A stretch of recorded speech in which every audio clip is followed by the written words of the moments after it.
Nope. Dungeons and Dragons! Alright, Sam, real quick. Every time you talk, there's like a bunch of static. Are you using like a manual switch?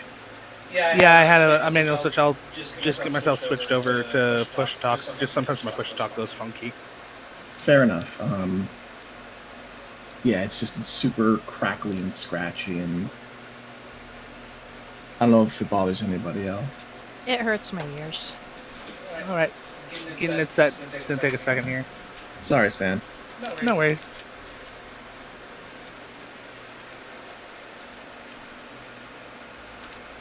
All right, so while Sam gets that sorted, and we begin to prepare to start the game, I would like to call for a recap, if at all possible. It's been a hot minute since we have visited the Blackguard team, the A-team, as it were, during their adventures in New Haven and now deep beneath the formerly Badlands of Middle Take Home.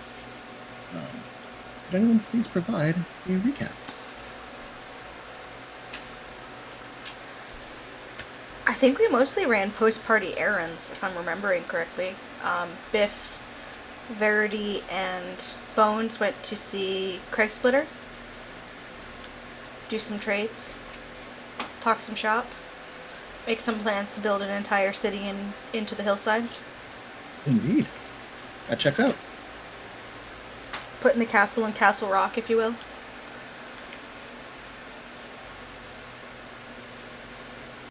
Indeed. I do have a small batch of notes. I'll go ahead and read them. Half of them, indeed, what Heather just said. After waking and meeting for breakfast, the party ran errands before heading out to meet with Bolga. Verdi, Bones, and Biff went to the Craig Splitters to speak. Biff and Verdi got arrow and bolt orders in, and Bones spoke about carving homes into the cliffs. While out, they saw Frank the flail snail was moving northward. At the Gripply habitat, rainbow stones were given to the Gripply before they met Krogunk, an adventurer to be. Krogunk. Verdi handed him a map. Bones gave a letter of introduction, and the Gripply celebrated a new era. Oh, we met the dead. we met the collector on our way out. Ah, you did. You did. And told One the thing missing collector. from Biff's notes. Yeah, told the collector where they could set up camp. They seemed Indeed. pretty sweet and innocent. Bones is not buying it, but Heather kinda is, so we'll see where we go with that. Excellent! The seeds are sown.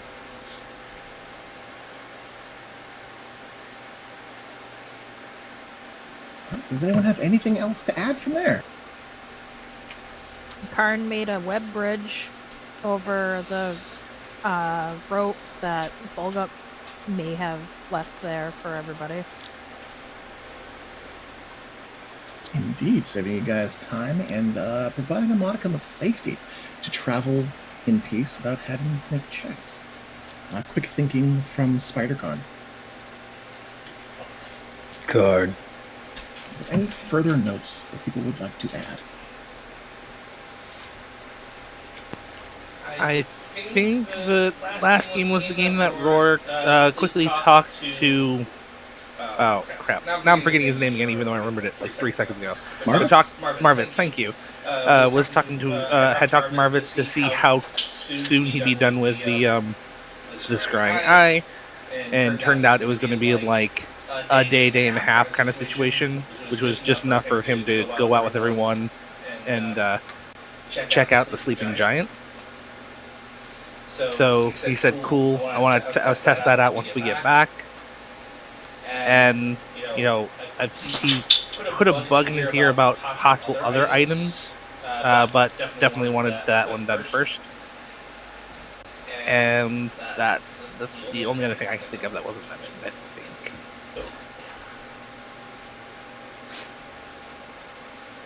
think. Okay. I think that covers the basics. Dom, I want to thank you for your note-taking. I'd like to give you one D20 to hold on to for later. You can hold on to a meta die. Heather, you had some insights that you added to it, so I'd also like to grant you a meta die for later.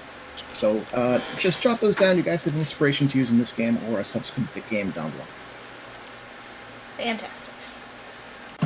That said, as you guys make your way into Bulgup's lair, and we switch to nicer music, the travel music. As you guys settle in to the tiny little hovel of Bulgup, the Fiend Keeper, looking at you, you found that the area is just as poorly furnished as it has always been. There are small shelves, carved stones, and an assortment of knickknacks, bits and pieces from hunts.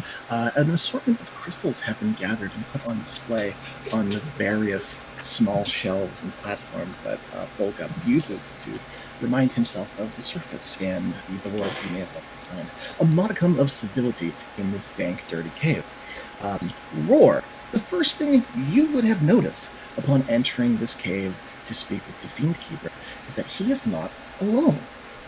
A round and craggly spherical boulder with a caved interior full of scintillating, tiny, colorful gems and two beady, ghostly, floating spheres for eyes appears to be wandering, poking and prodding and observing things around Bulgup's lair. Upon seeing you, the pebblet that you had made friends with before in the heart of the earth recognizes you and moves to stand before you. Last game, Heather was doing a little bit of Jaegering.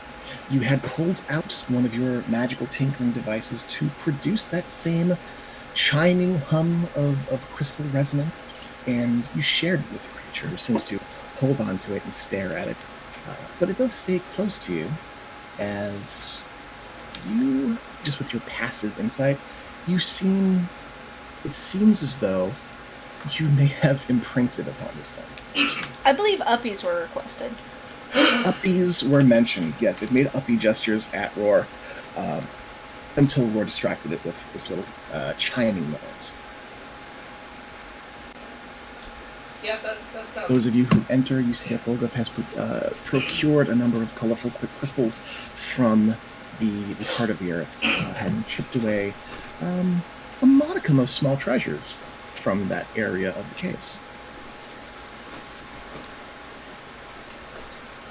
Any geodes at all? Any geodes? You do see that there are about 3 softball-sized, craggly, gray-black spheroids that do appear to be geodes. Biff was like looking around at everything in general, but he knows what geodes kind of are, so he's just gonna like poke around there. Like, this is cool. Seems as though he's creating a small display of these things. As all you file in, Bulgup kind of dusts himself off and looks the party over. Well, now that you are all back, to what do I owe the pleasure? Do you need a guide to go deeper into the caves? Perhaps a sleighing adventure deeper in still? Well, we would need your guidance, but I also missed asking a question of your fiend friend. Bulgup's brows kind of lift, and he looks at you, Roar. You want to speak with him again? Oh, I mean, I could ask you, and if you know the answer, that's, amenable. Bulgup nods a little bit and scratches his head. Well, you are aware of the cost of procuring information from Algorath. So long as you are amenable to the price paid, then I can abide. You are friends of mine, and I trust you. I nod, and I kind of sit down so I'm not towering over him. And I'll say, why is he afraid of the sleeping giant? Olga furrows his brows and looks at you, Roar, and he actually takes a spot on one of the shaved stones so that he's not quite at chest level, but more at like eye level with you, looking across the gap as you sit. He rubs his chin and he shakes his head slowly. I can sense a number of things. Necromancy is one of them. The dark taint, the unlife that permeates all parts of the world. He should not be afraid of that. I don't know.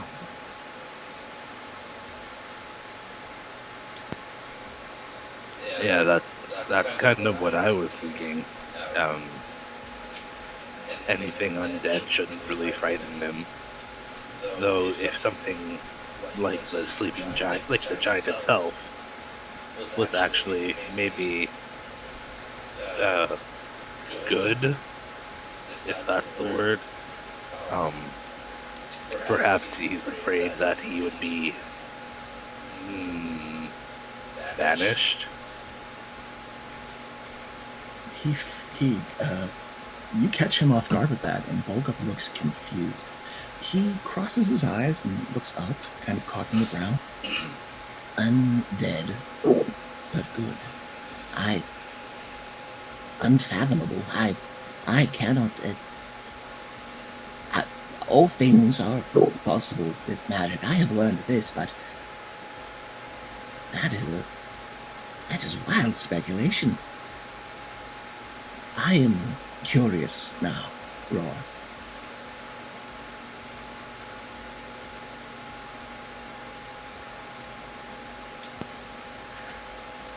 I'll nod and I'll say, well, myself and Karn, though we are these forms, we technically have souls. We are both technically living and dead, though I don't think we are undead, but the Sentinels, they predate us by quite a lot. I don't know what made them, but if they are large constructs that can protect, perhaps they were created by a different means. Old magic. Something we do not understand. He nods at you, and he rubs his chin. If you want answers, you may ask him. I am suspecting from his silence that he knows more.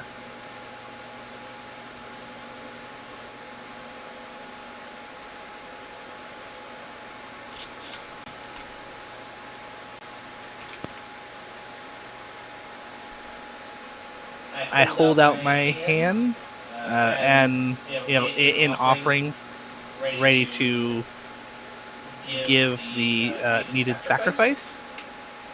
All right. Those of you nearby, you see this conversation unfold, and you see Roar is ready and engaging. Bolgup looks out from Roar and toward the others gathered nearby.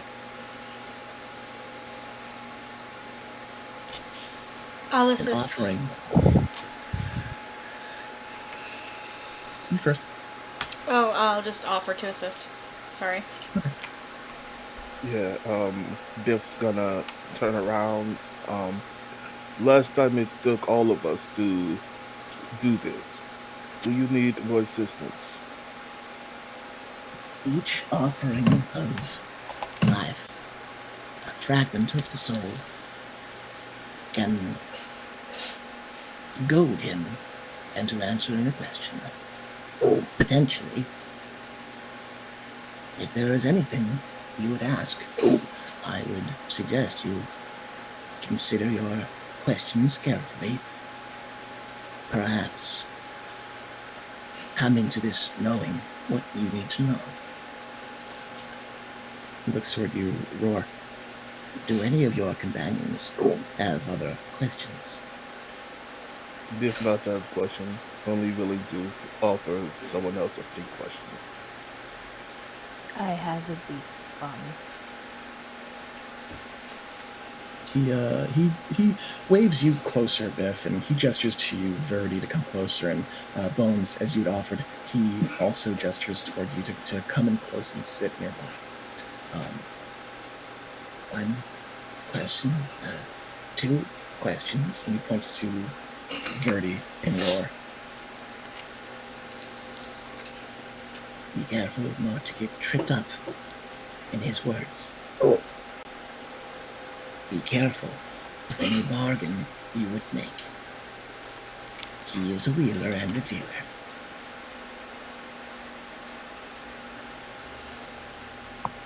I'll step forward as well. Karn, you take a step forward, and Bolga looks at you and nods in your direction. As you get close, Bolga closes his eyes as those of you who are going to make offerings get close. The room begins to grow cold as you sit among each other. Those of you who are going to be making offerings in hopes of getting a question answered, please roll one hit die. Subtract that from your current HP and mark off that hit die as used for the day.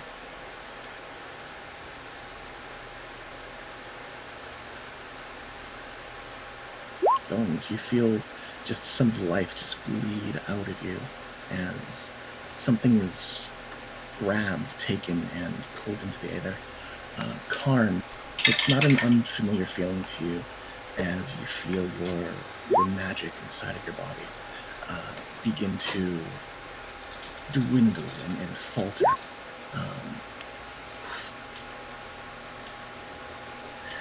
Biff, this is nothing compared to yesterday.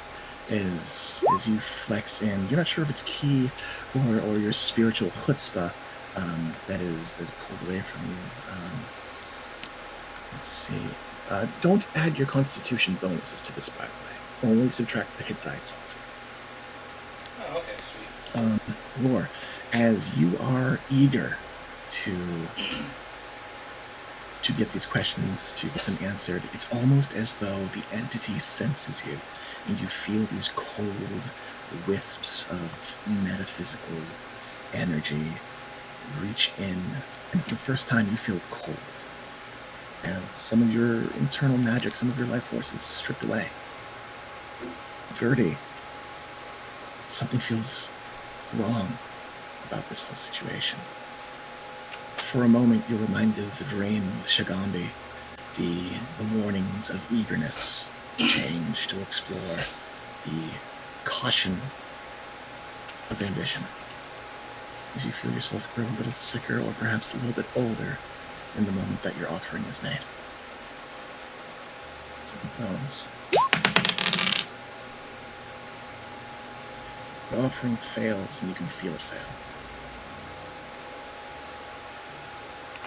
Biff. Sorry, Karn. You feel your magic dissipate. Gone. Biff. Something clicks in the back of your mind. And you know for certain that you have at least 2 questions worth of leverage over Algorath when he manifests. Roar. As hard as you have been hit, you cling and hold on to the magic being pulled from you, this metaphysical tug of war, as you reach out and demand that 2 of your questions be answered. 30.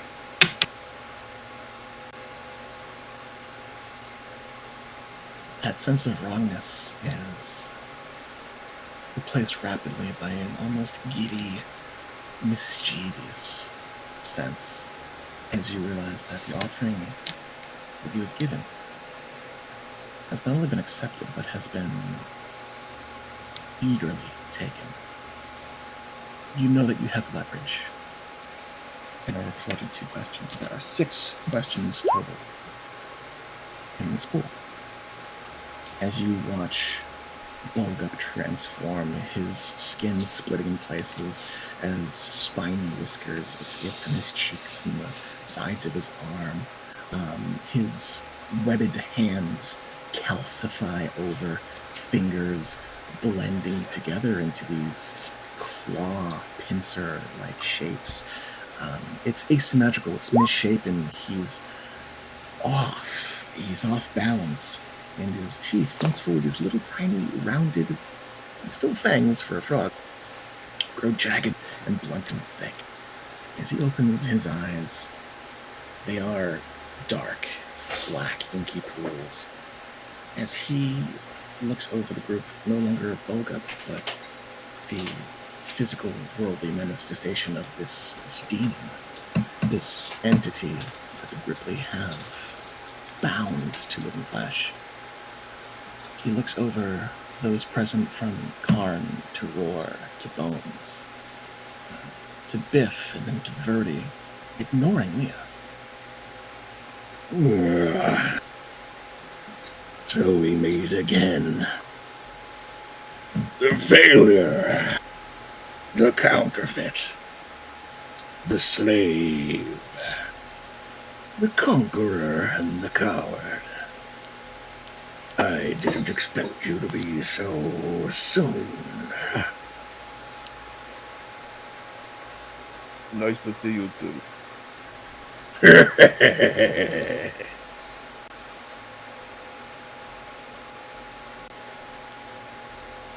Biff relinquish Biff question to whoever may need it.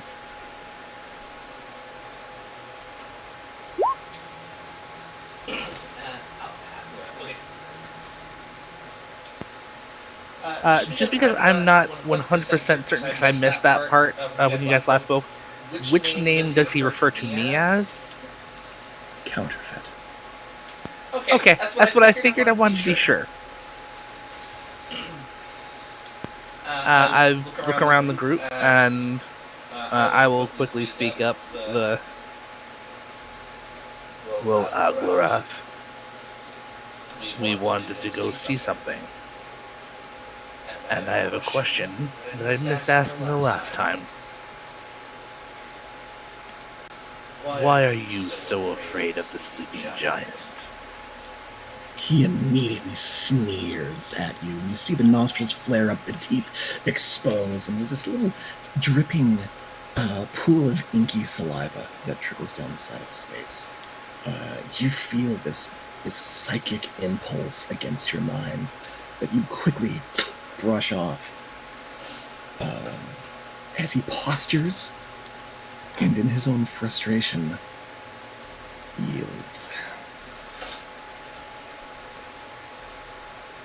The voices of the dead and dreaming. I feel their push against me. There's powerful necromancy there. Powerful. They see me. They reject me. It stinks like your filthy elf friend.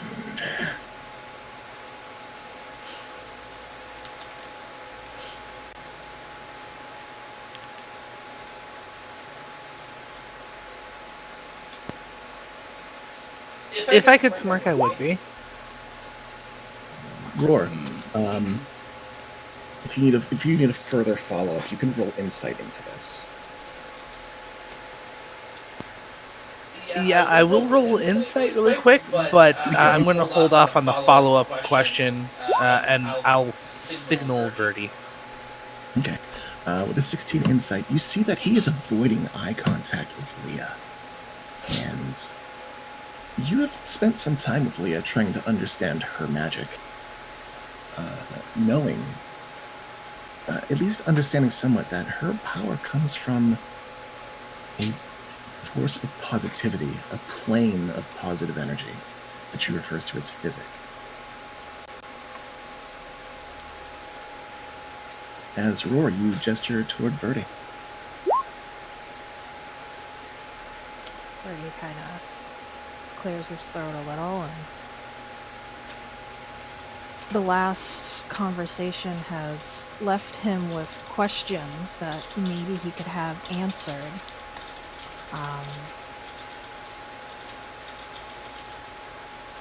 What do you know of the origin of tieflings? Oh, I knew I could trust in you. A curious thing.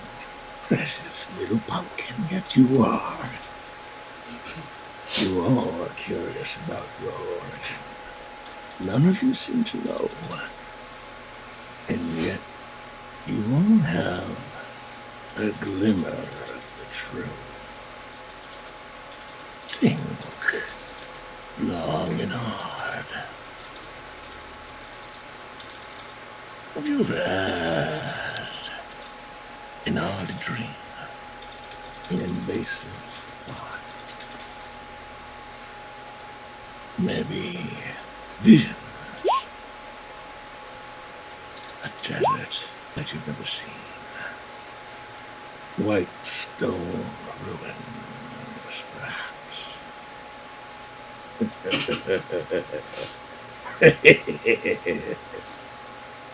You all know it.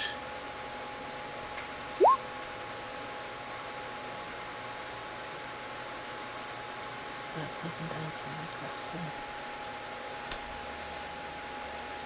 And he nods his head a little bit, watching you. What's going on in Verdi's head right now?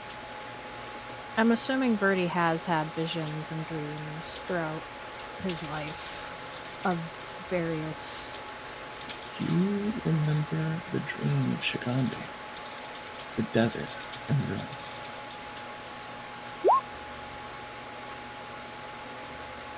That just confuses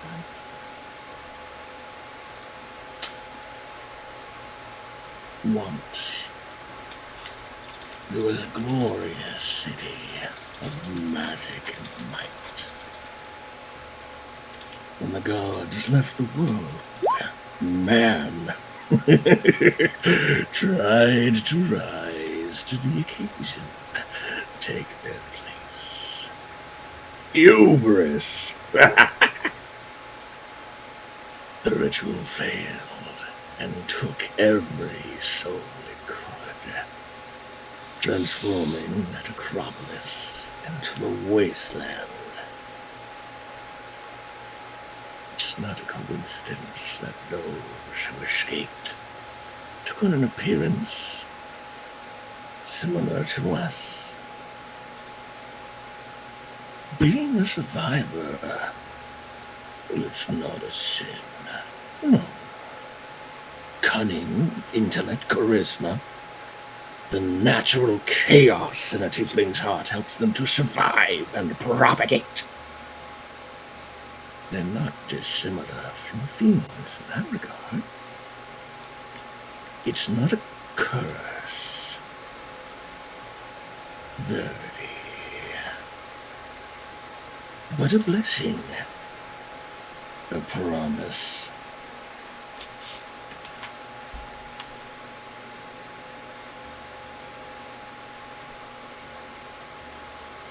Verdi just listens on and kind of squints at him.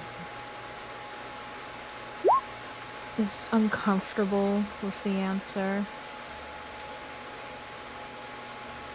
When the world is laid to ruin, your kind will be among those who survive, while existence remains as long as it might. Oh, he doesn't like that.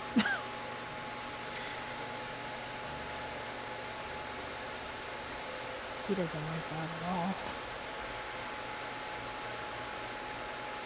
He will look at whoever's next in line for questions, as he has visibly not comfortable with those answers.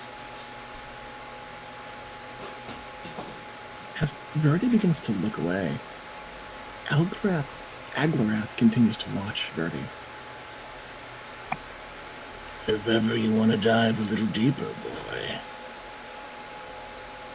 I can show you just how similar you are. Unlock some of your potential.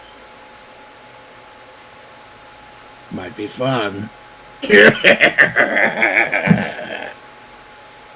Karn will clear his throat at that and look between Verdi and Roar and the others. See if anyone's speaking up for a question. Roar looks over at the cough and tilts his head as if to offer Karn a moment to ask a question if he has one. Karn nods gratefully at Roar and then looks at Algarath.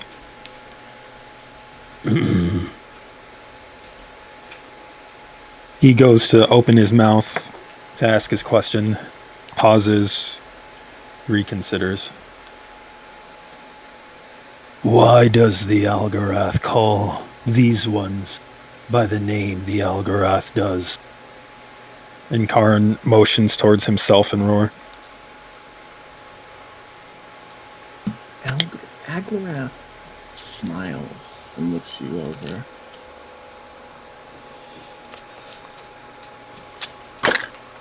No! He licks his teeth somewhat. Get off my keyboard, now!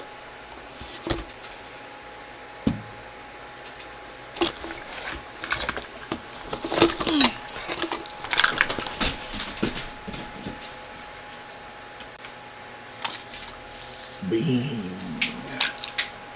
of the chaos, the abyss. Percy, We see things differently from come here. you. One look is all it takes to take the measure of a man. I call you a failure because I know you have failed. I know she is a slave, You glance towards Bones. though she does not see the cage she lives in.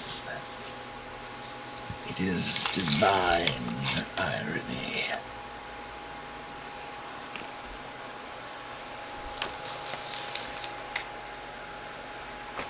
I'll give you that one for free.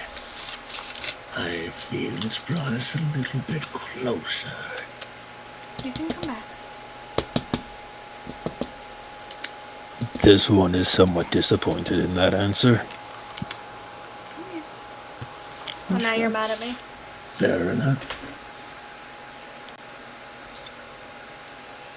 Karn looks back to Roar and Verdi. He kind of fidgets, having more things he can ask, but he wants to take his turn. Take things in turn, rather.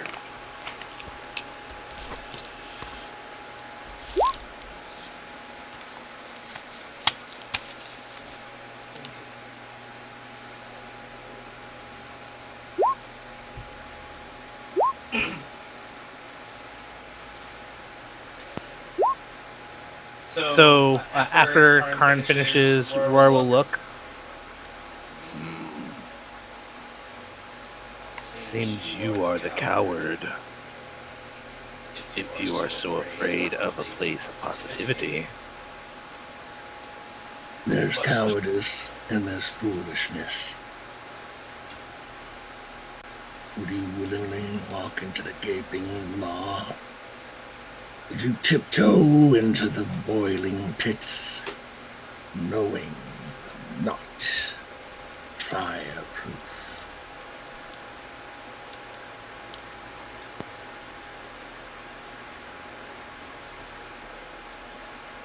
I believe you know the answer to that. Strangely, yes.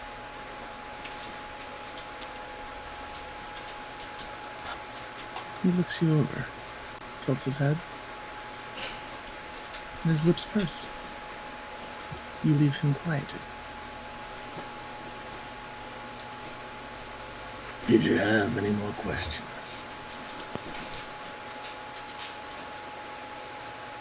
You mentioned that it is rife with necromancy. But if it smells like her, then it is not the evil necromancy that we expect. But to be certain, in that area, is it something that steals all souls?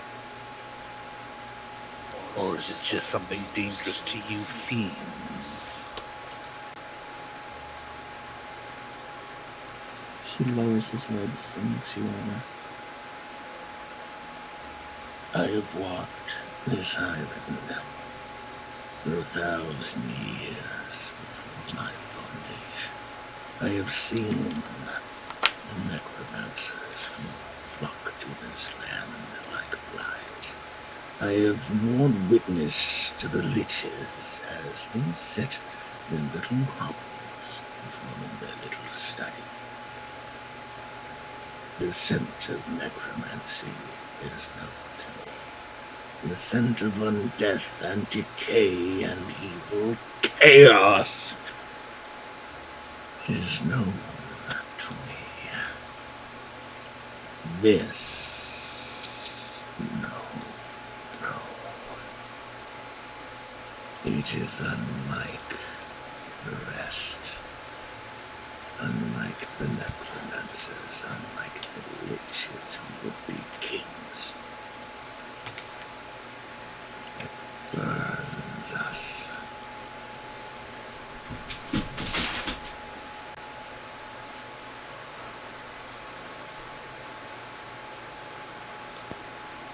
Your answer is incomplete.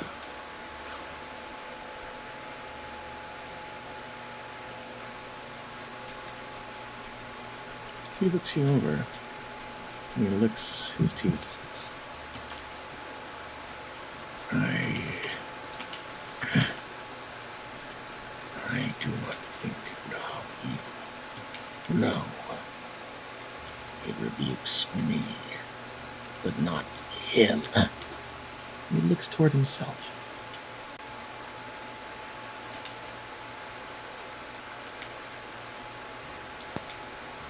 I nod. I look at everyone else. Then it is not the item that we fear that would destroy us. Who else has questions? Karn half raises his hand and looks around again. I have one question, but it's super self-centered, so if people have better questions, please go for it.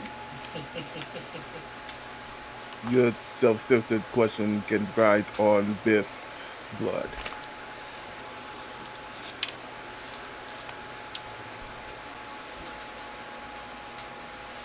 But Karn, go ahead. Karn will nod at Bones and then looks back at Aglarath. The Guardians to the south. What drives them to their war with the lizard folk?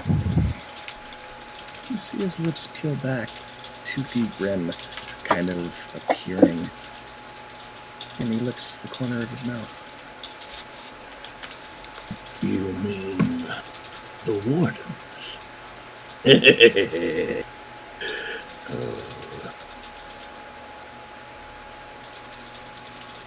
Culling. Housekeeping. They keep the numbers down. It is their way.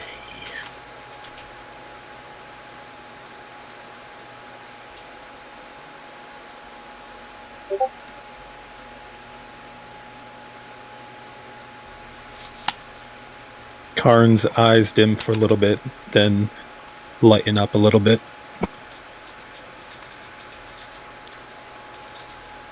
That explains what they are doing, but it does not answer the question.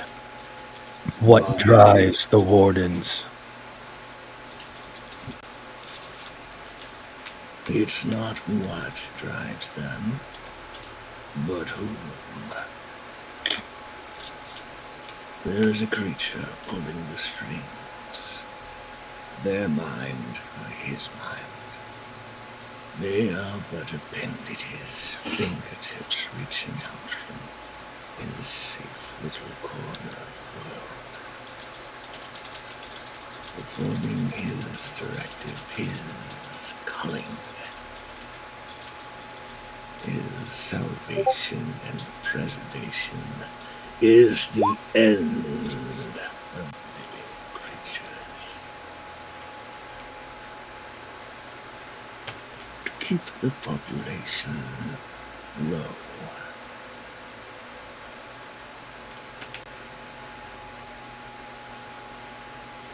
That is a satisfactory answer, thank you.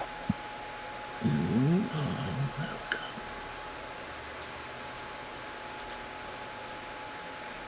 Karn will step back, his curiosity completely satisfied. 2 left. 2 left.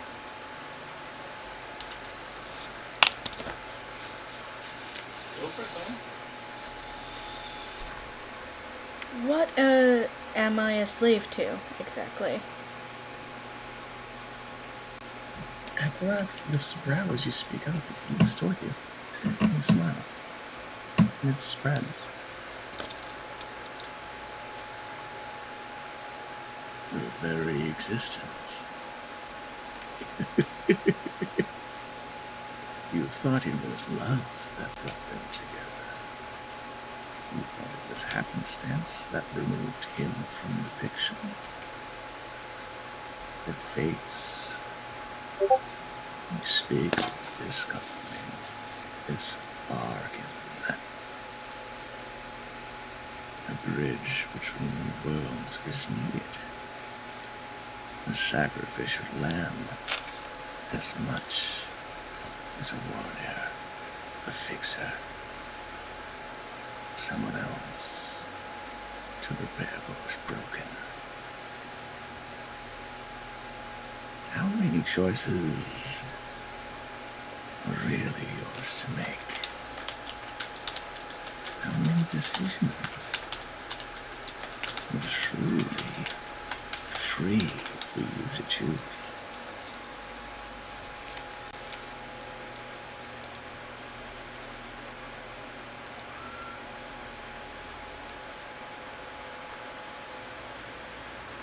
You're bound up in the threads of fate.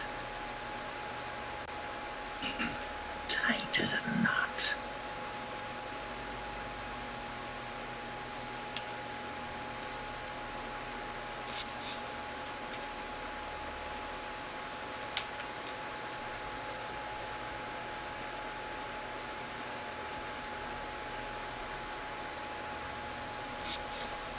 Bones nods, satisfied with that answer, and steps back. I grow tired of this.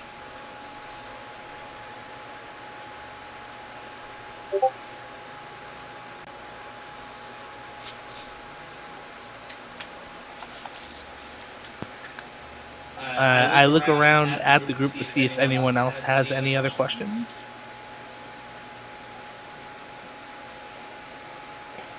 Brady just shakes his head. Biff is looking away, thinking about something, but he ultimately stays silent.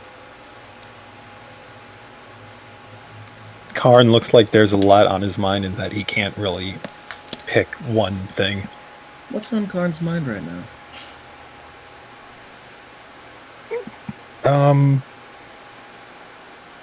The asking the questions have kind of, and hearing these different answers has kind of made him think about the vision he experienced and everything he saw. Can you wisdom saving throw, please? Uh-oh. Actually, you know what? Biff is going to ask the question. Wise like the mountain. Natural 20. Karn, you realize that your mind is being probed. I pause and I squint. And I just think to myself, this one sees you. You've been on a trip recently. And then I blink and kind of start and look at Algaroth since I didn't actually know it was him. Yeah, what were you saying? Sorry. After moments of silence and Biff's indecision, he's gonna eventually say something if Roar doesn't speak up before a few seconds have passed.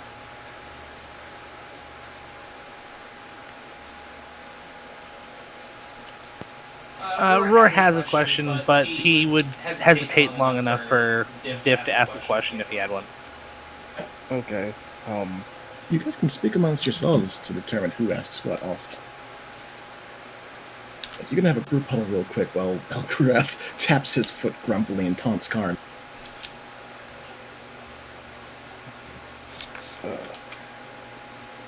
Biff, assume you have another question, Roar. Like this is talking about the Yeah. question. So. I look over. Confirmation of where the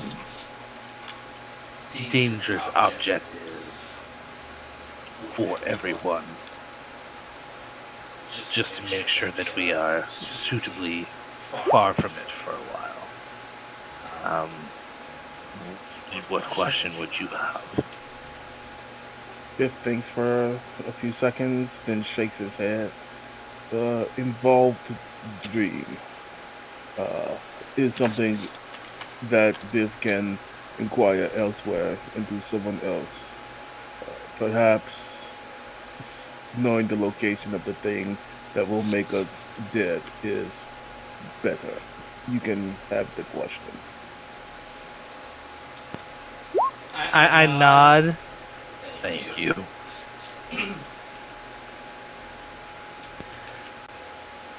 I look over to. I look back over to Aglareth, and I say, "You mentioned liches who would be kings, possibly gods. So I assume that you know a lot more.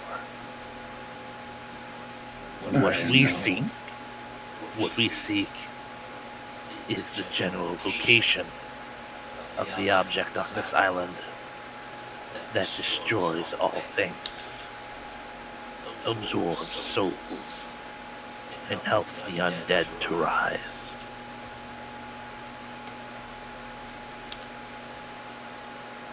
He peels his attention away from Karn.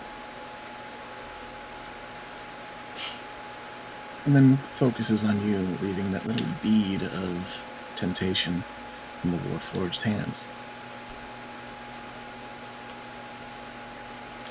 You speak of the machine, the font of chaos, the soul monger. Yes, I know where it is. Deep beneath the earth. Under the city of Omu, beyond the magnet lines, past the wardens. It's a broken thing, flawed. Something went terribly wrong with it. You can probably find it if you head eastward. Past the plains where the wardens do war with the sail folk. North from there to a tiny little crook in the mountains.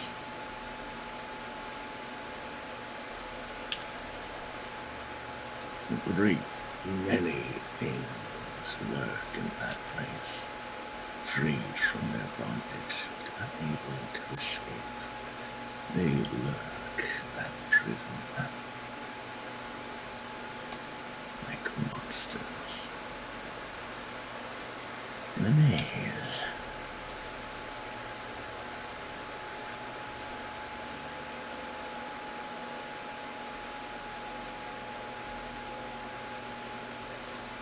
Would you let me show where it is? Roar he pond.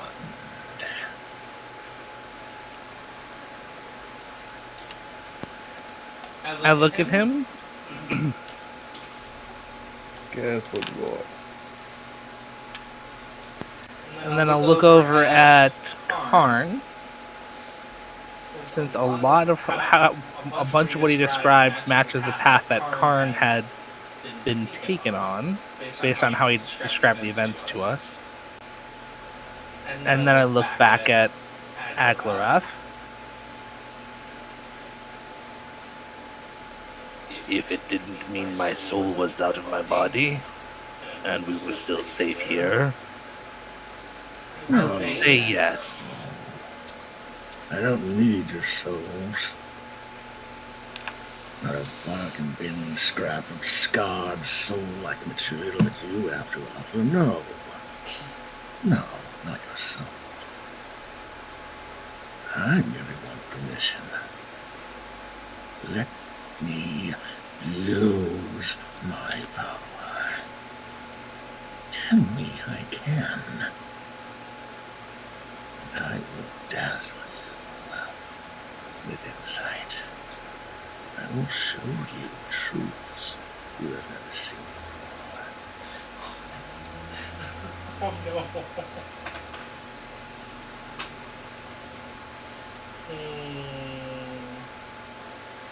Where's my... Oh, I don't have any ad food. Okay.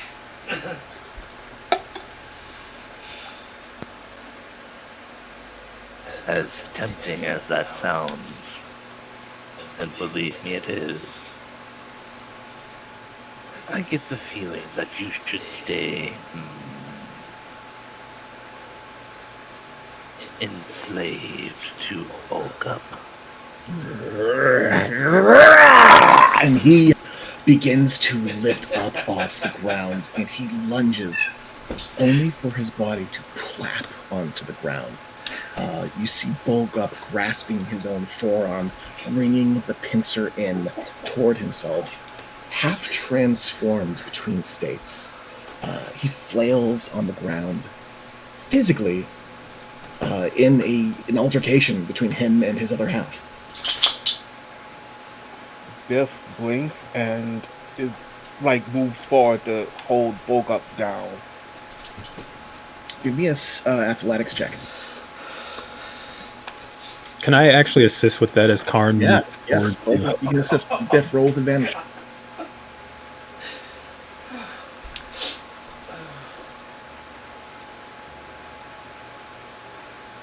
That is a dirty 20. All right, you managed to pin one of his arms down, Karn. You clamp him to the floor as he kicks and twists, and you see his forearm. They bulge, they calcify like a crab. Pincer occasionally snapping, trying to get at you. Then, flashing back to the supple, green, slimy skin. The teeth recede, they jut out, they pull back in. The eyes start to cloud and grow back to this milky yellow, slowly transitioning back into Bulgup's, his features. All the while, Algorath is growling and cursing, switching between the language you don't understand and common. Damn your eyes! Spikes chaos! When it all ends, I'll feast on you all!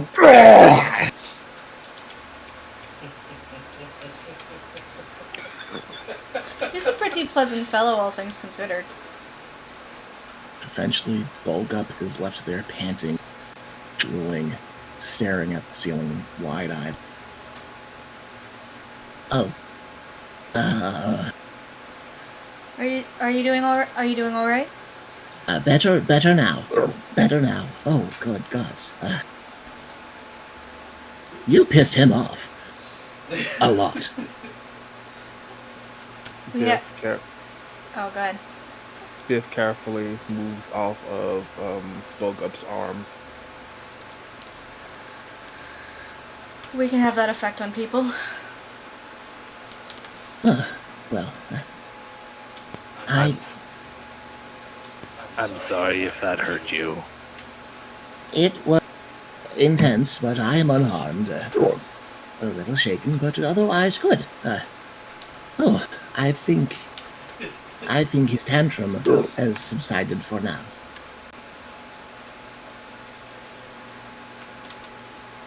The bullgup is strong to keep the creature contained. He grows weaker by the day. Hopefully, the more good I can trick him into doing, the sooner I will be done with him. Did you find what you were looking for? Yes, he was very helpful. Good.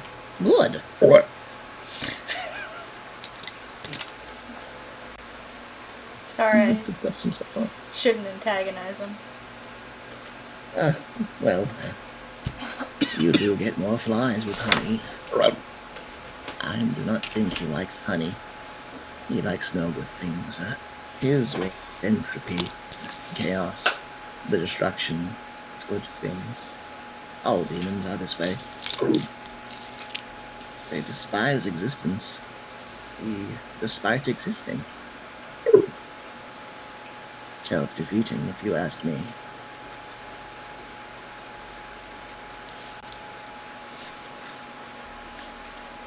You've been so helpful. We'll probably be back here 8 million more times. Is there anything that we could bring you that you would like that would be helpful for you? He glances toward Leah. Books, trinkets from the outside, from the surface, fruits. I've done this season or 8 without fresh fruit. Really, things to fill my hovel would be nice.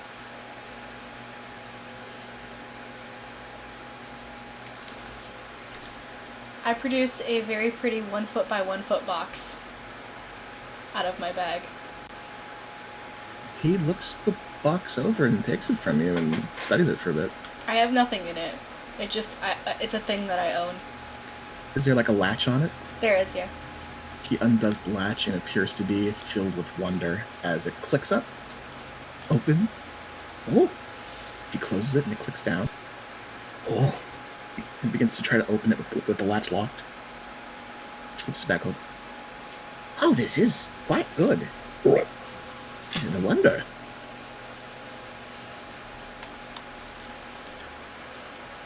I will put things in it. I'll keep an eye out for anything you might find interesting. Oh, yes, please. Does anyone remember when they last got food? Because I have food here, and I'm gonna offer it, but it's probably rotted. What kind of food is it? I have 1 dragon fruit, 1 pake, and 2 papaya. Those are like a day and a half old. Okay, Biff's gonna offer those. Sucker from the Tribelands. Also a reminder that the frogs upstairs don't mind if you visit them, so Yes, they all would like to see you once in a while. He visibly winces as you say that. Oh. Yes, they would say that. As he kind of greedily takes the fruit from you, kind of tucking it close to him. Aglorath is a menace. I don't think I can trust him around them. I care for them. I would not want to see him do something even mischievous. I do not want to give him the satisfaction of harming Tricking them? or even just tricking them. Perhaps your grandmother can protect you? If not sure how this works, what the extent of her power is. But perhaps, he sighs, ultimately she sends her regards and does seem to miss you. If anyone would like to roll a persuasion check, they may do so with advantage. That is to say, one check from the party at advantage. So you guys can choose who among you is making this persuasion check. Checking my stats. It is definitely not me. No, I have a -1 in persuasion, but Biff is very interested in persuading him. I've got a +6. You can Go have for it. it. Bones. I'll just nod. Biff is right, and sometimes it's good, even just a small visit can be helpful, especially if they know what's going on. 18. He watches you for a few moments and inclines his head, and perhaps a small visit won't hurt. I will consider this. Perhaps tomorrow. Or Biff nods and smiles. You all did not come just to speak to my roommate and cheer me up, did you? I'm sure you have things to do. You say that as if it is a bad thing to come visit. He kind of wipes his eye a little bit.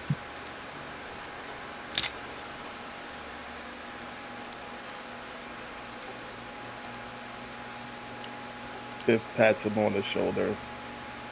And he just kind of lurches as you pat your giant human hand just boop, boop, boop on his back. Well, he doesn't like slap his hand like, "Hey, buddy, hey, hey." No, he's just much smaller than you are.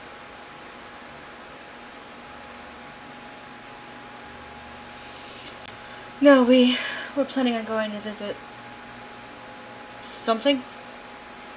Right. That's why you asked about the giant and Algrath's not so good. He doesn't like it, right?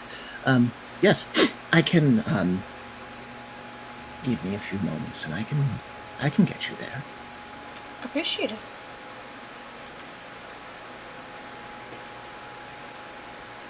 So with that, Bulgup turns away from the party and begins to pack things into a little satchel.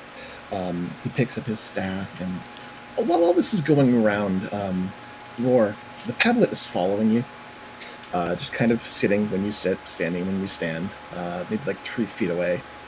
Yep, I'll actually kneel down and scoop it up into my arms, since it had been doing the uppy gestures earlier on.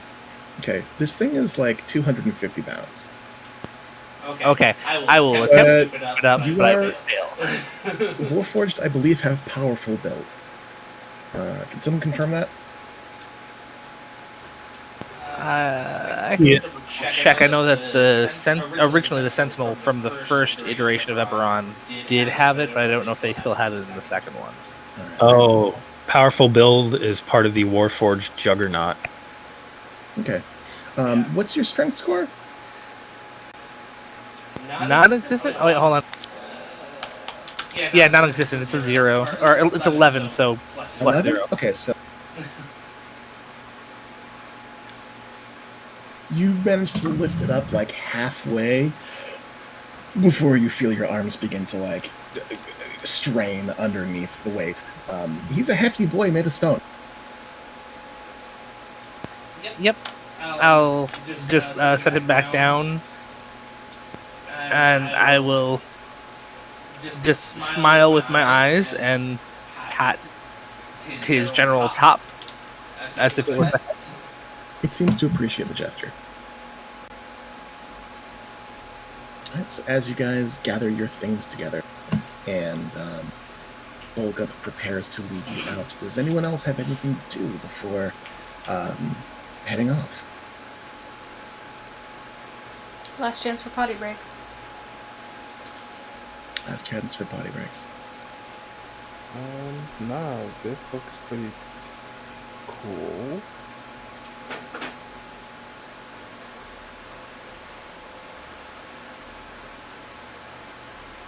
I'm going to skip ahead in my notes.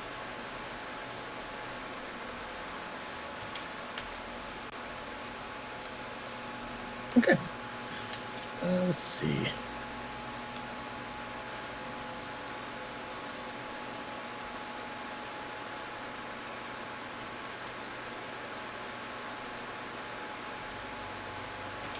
Okay, you all make your way out of Bulgup's hovel and into the dark caves beyond. Um, Biff, you have a torch still, I believe? Yeah, Biff has a torch. Those of you who have torches or lanterns, it is pitch black in here. Those of you with dark vision are able to see a distance in shades of gray. The features of the stones and things in the distance are a little hazy, a little blurry. Everything's all different shades of gray, so it all kind of blends together. Some of you begin to light your various forms of lights. If you light your torch, Bulbup does not seem to have any problem navigating in complete darkness as he leads you guys forward.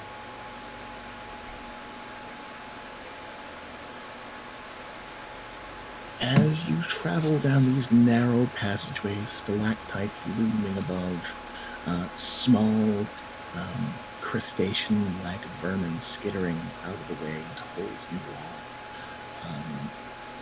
You diverge from the path that you had gone to before when approaching the heart of the world. It's time you bank left.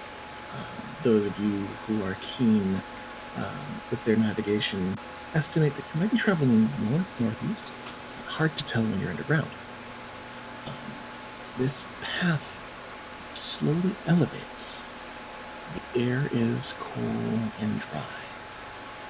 Unlike with the cave fisher den and the watery pool, you see fewer and fewer signs of crystal. A few jut out of the stone here and there.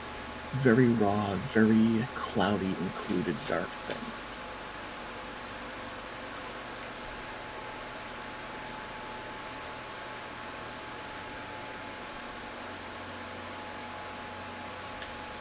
As you travel for the better part of an hour in darkness and relative silence,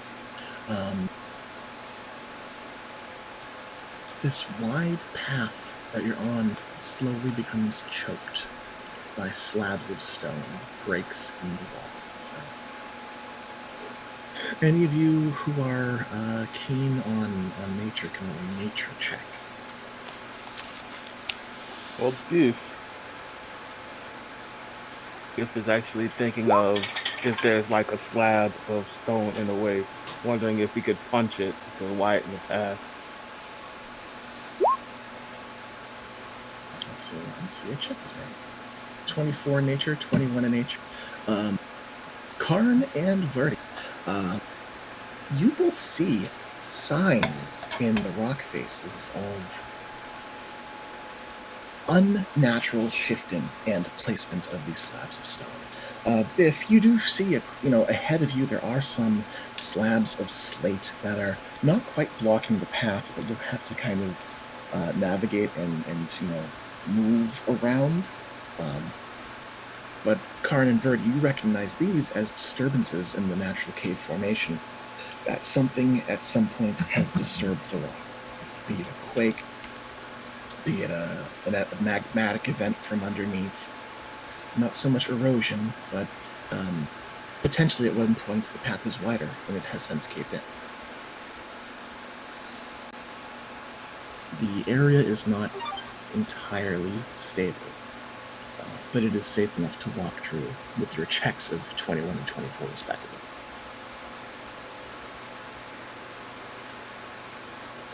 Let's see. Can I get a round of passive perceptions from the party? You know what? Let's make an active perception check. As you guys travel through the dark, let's get a round of active perception checks as you guys are looking out for your own self-preservation, self-defense.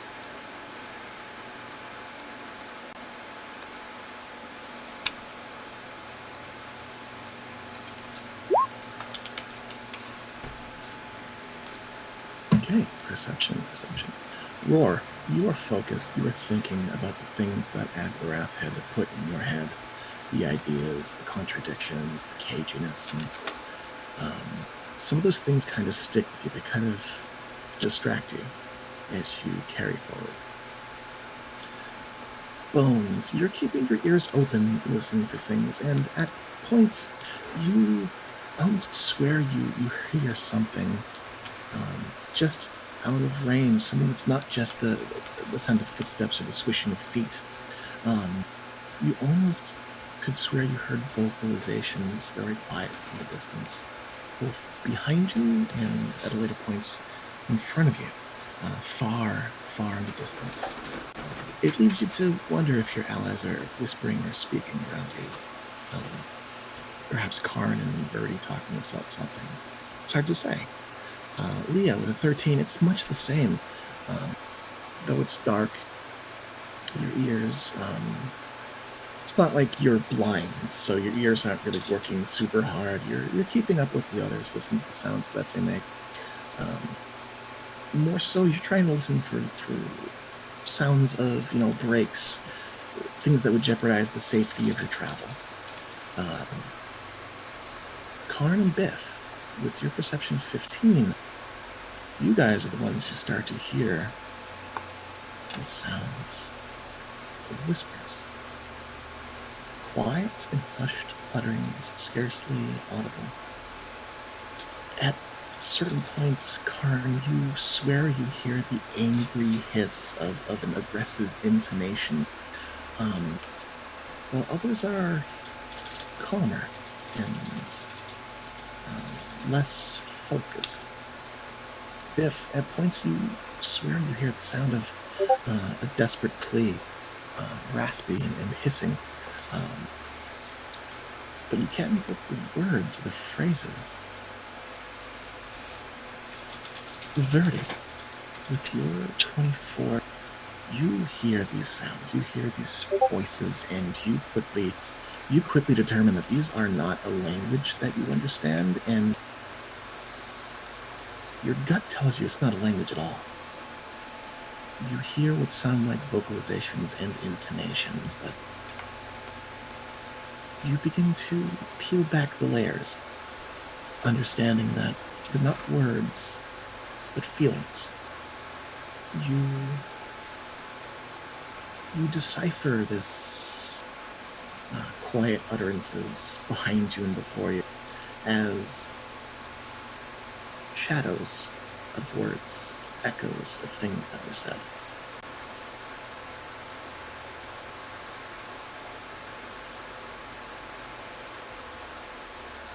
Well, Biff is gonna slow in his walking, and start looking around. Does anyone else hear that?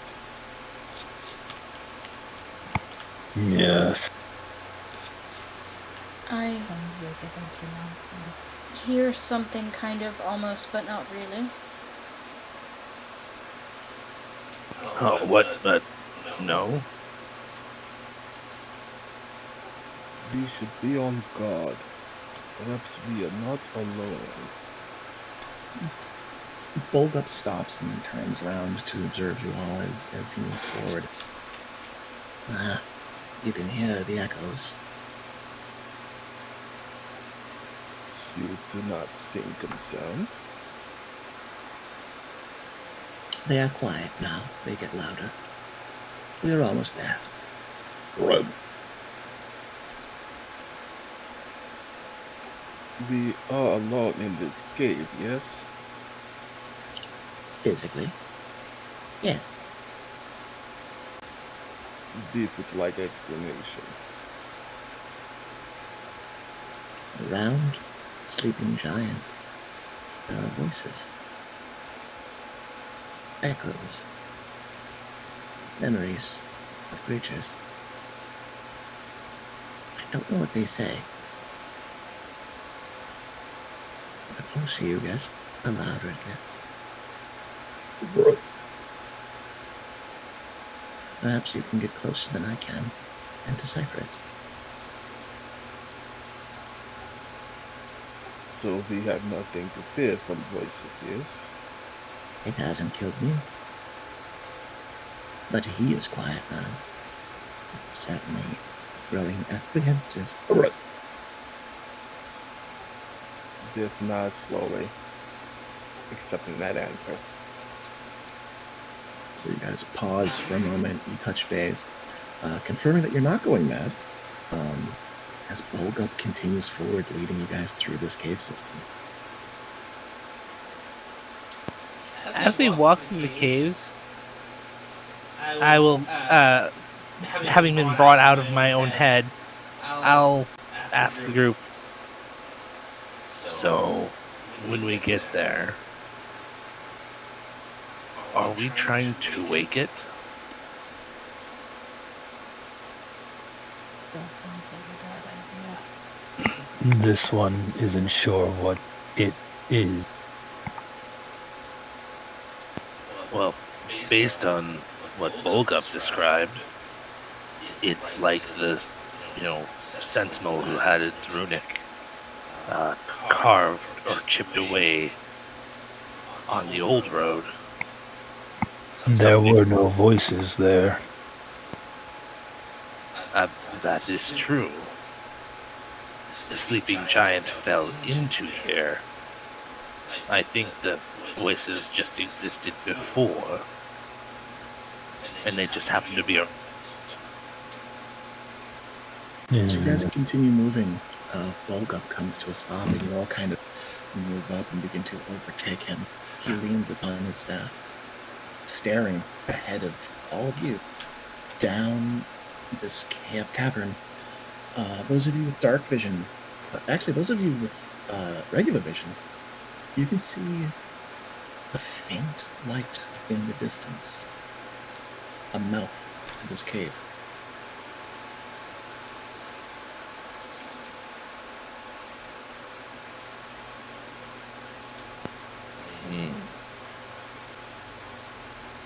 Now that I think about it, I look back to Verity and Bones.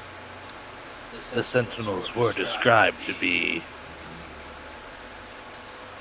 having the power of 1,000 men, yes.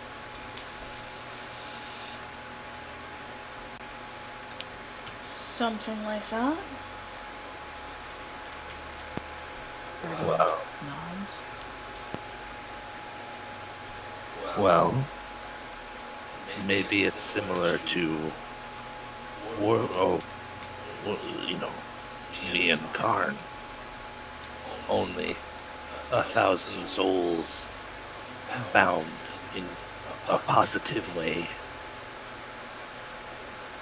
Perhaps that is why it is frightening.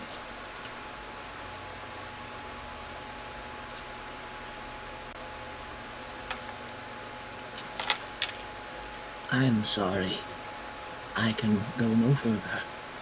My legs refuse to move. It's just beyond here.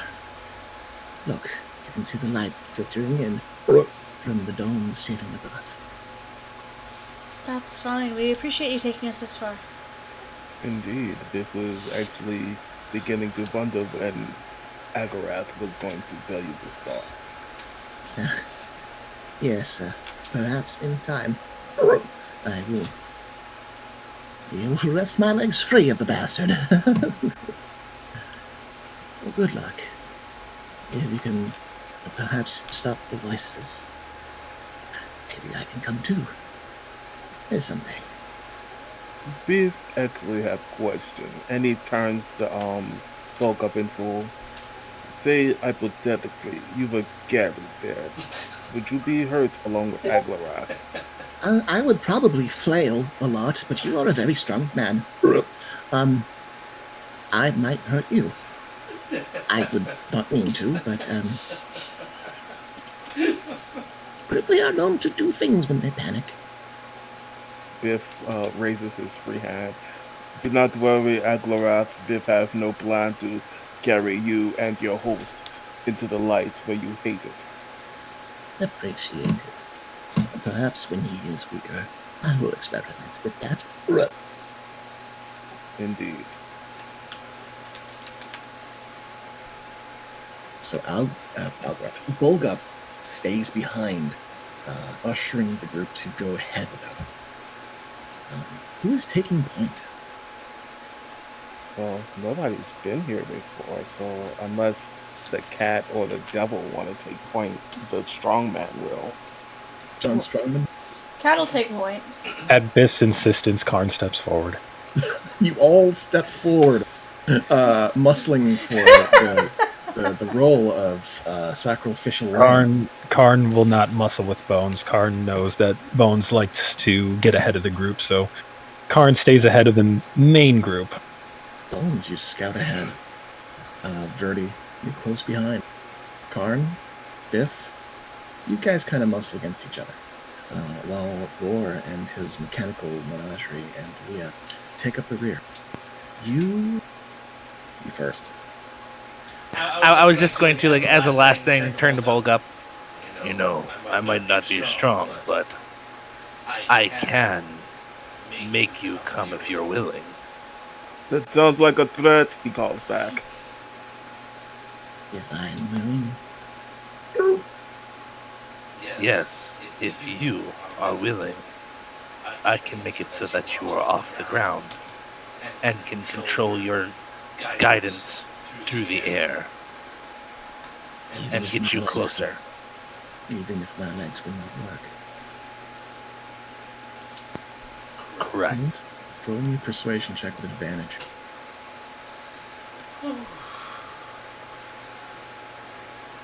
Persuasion. Damn it. Nope. Hold on, because he's making a save against this, and that's a nat 1. To hell with him. Work your magic. He closes his eyes, plants his staff in the ground, and Wait, what? he girds his loins in preparation of whatever you're planning to do. I take 2 steps back, put my arm out, twist it so my palm is facing up, and lift my arm up and cast Levitate on him. Froggy Boy starts levitating, and he tenses up and he kind of like squidgets and twists and turns.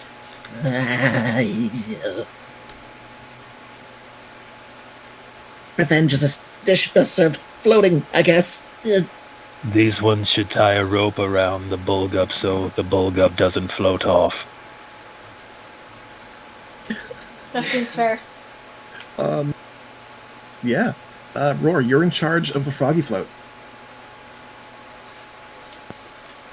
Yeah, I shake my hand, shake my head at the mention of a rope.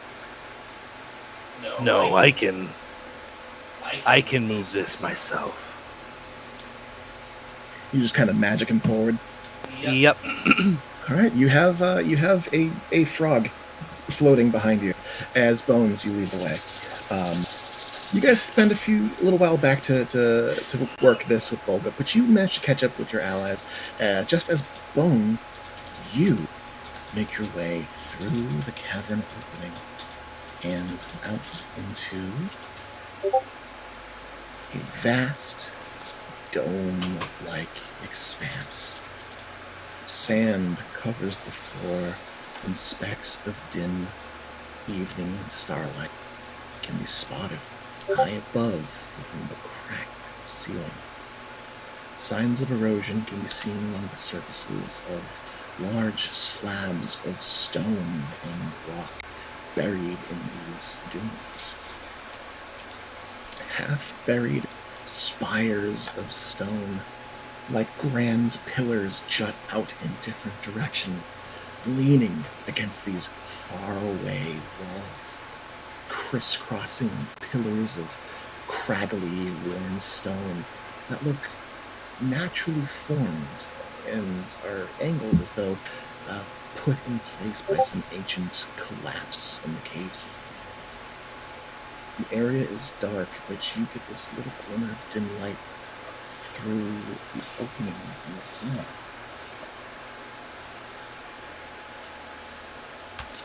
As you look out into the dim light, your eyes adjusting, you see, with its back against a wall, a titan of stone, humanoid, square-jawed, wearing an ornate, broken helmet of sorts. Half buried in this dune, you see streams of sand perpetually falling from the ceiling, occasionally breaking, occasionally carrying on as the desert above seems to still be pouring in to this ancient cave-in. Bones, you immediately recognize the headdress on this giant sculpture as ancient and Tikal.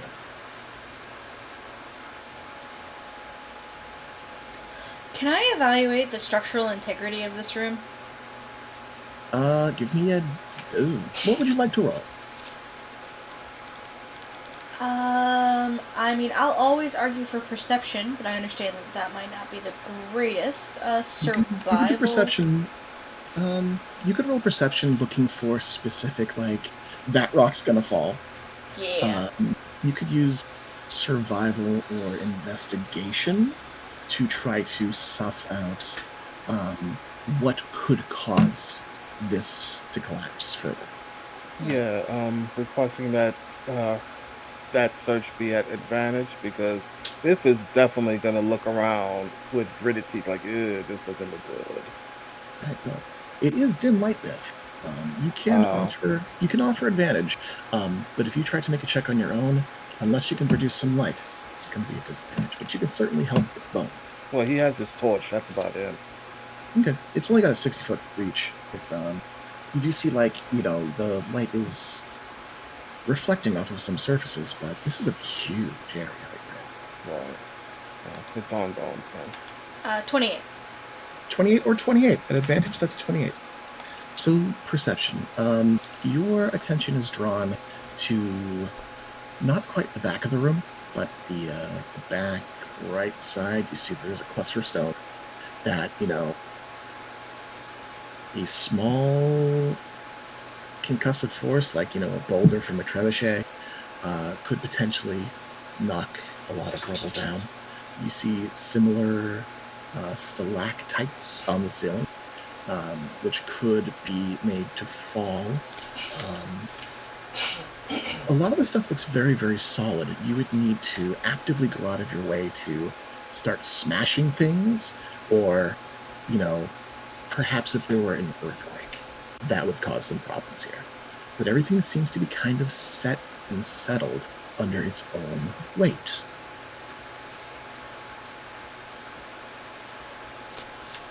I'll nod to everyone. It looks a little precarious, but I think it'll be okay for us to go investigate. And I would like to, as I move forward, check for traps. Check for traps. All right, roll me a perception check as you move at half speed. 23. 23. You don't see any signs of traps. You look for signs of people. You find some webbed footprints in the sand. 4 toes, webbing between, and you seem to have found the point where Bulgup had got the furthest in before freaking out and running away. Aside from that, you find no other signs of humanoid life. In fact, you don't find any signs of vermin life. No slick stones from the slimes, no refuse or droppings from cave critters. The area, although dusty and sandy, looks rather well preserved. Okay, it looks pretty safe. So, Bones, you lead the charge as your allies fall in line behind you. You find yourself walking across dunes. The sand is deep, several tens of feet deep, as you approach a massive pillar that kind of juts halfway out of the sand. It's not quicksand, it's not sinking sand, but it is a little rough to get through. There's rangers in the party, so you guys have no problem with difficult terrain, of course, because rangers. As you make your way quietly toward this giant stone statue, half buried. Looking it over from your position, you see that its head is half cocked. Its posture is slack, suggesting that its arms, shoulders, neck, torso are articulated, and that it had landed there, or perhaps had ended its duty there. Biff's gonna make the comment. It seems as if it rests against the tree, went to sleep, like a soldier.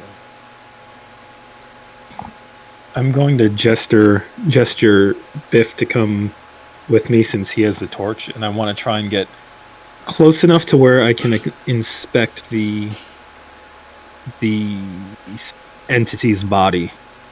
Okay. You see that the closest part to you is its kneecap, which is several tens of feet out from a set of crisscrossing stone spires. I want to see if this thing's physical makeup is similar to my own. Roll a... Oh boy, what would this even be? At first blush, it appears to be made of stone. This thing is huge. This thing is enormous. Its head is like 20 feet across. It is a towering behemoth. And it is buried. I guess even though Karn wouldn't know how to verbalize this, I guess I would be looking to see if this thing is constructed similar to my own Warforged body, or if it looks like a golem, basically. Okay. So, like a golem. So, what check would you like to make? Are you intuiting this, finding if it's family or not family, like an insight? Or are you investigating? Are you arcanaing? How does Karn approach this through Karn's methodology? Karn will probably rely on his physical senses to look over and look for similarities in design. So perception to see if there's... Perception. Find the differences. Yeah. Roll perception check. Okay. Remind me that there was one in the pool. If. Yeah. Give it to you. Would anyone mind if I use that? Go for it. Yeah, go ahead. That's better. Okay, so you are looking, you're perceiving, you know yourself well enough, you've seen yourself well enough, and looking it over, you are reminded of the golems you have seen during your travels. Some fleeting memories. You don't remember how you got to Skyhammer, and you don't remember how you left.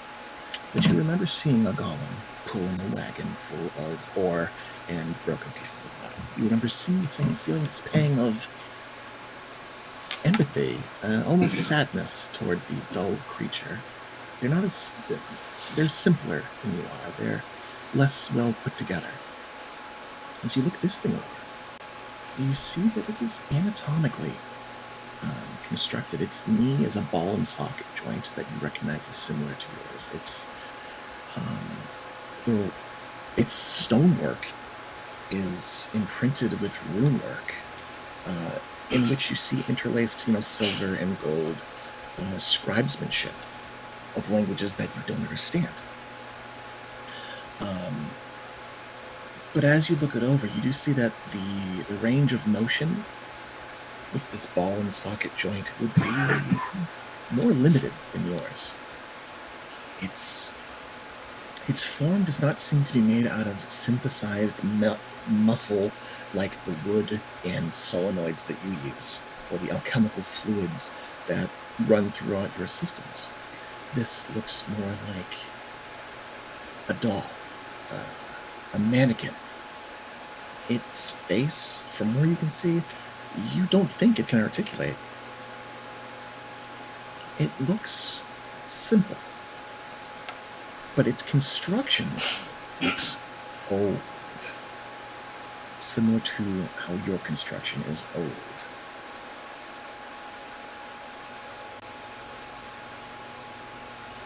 I think half of my surprise is at suddenly remembering a city in the sky, so I'm going to ponder that for a minute. Sure. What's everyone else doing? Verdi is taking sketches of the symphony. Biff, you're hanging out with Karn. With Karn. What's Bones doing? Gonna go inspect like the curious cat I am. All right, you get closer? Yeah. All right, so you kind of move ahead, moving silently, and carefully. Verdi, you kind of put yourself to the side, keeping equidistance from Karn and Biff, the rest of the party, and Bones, within earshot in case you gotta grab your bow. Roar, what are you up to? I find one of the big pillars, slap a portable hole there, and call out Poe. And then after getting him out, I'll pick up the portable hole. Did Roar have to step away? Oh, No, sorry, he's Sorry, I just was not pushing the wrong button. Oh, I'm sorry. I pushed the wrong button. My brain went to the TeamSpeak button. So I pull out my portable hole. I throw it on one as I'm walking forward. I throw it on one of the pillars. Call out Poe. Once Poe is out, I pick the portable hole back up, and I am going up just like Bones, only probably not trying to climb the pillars. And I'll instruct Poe to fly up towards the head, since that is one thing I've been able to look at before, and I want to look at the runic there. And so I'll be using his eyes once he's up close enough. All right, so you contact Poe. He comes out. He follows you and flutters up into the air once you're close enough to try to get a closer look of the head and the runic on it. Leah, what's Leah doing? Mostly, like, observing, like, everything. Hanging back a little bit, but, like... Honestly speaking, this isn't quite my wheelhouse, so... It is certainly unlike most anything you've seen. This is definitely not elven construction by the looks of it. The headdress that the warrior wears, the shield with the sun emblem buried in the sand, is more similar to the animated shield that you have in design than anything that you're familiar with. You follow and eventually catch up with Karn and Biff. Roar, as Poe begins to flutter up and look over the creature, you do find that the nostrils are open, like the ones you'd seen before. They appear to enter into the creature's body. Its eyes are they are open. They are just these smooth stone round surfaces. The ears do not appear to have sockets with which to send a small bird into. You look upon its brow, and you see the same engraving of that you'd seen before. Here lie the sentinels, 1,000 strong, in memory of the horrors of Omu. Something along those lines. It matches what you've seen.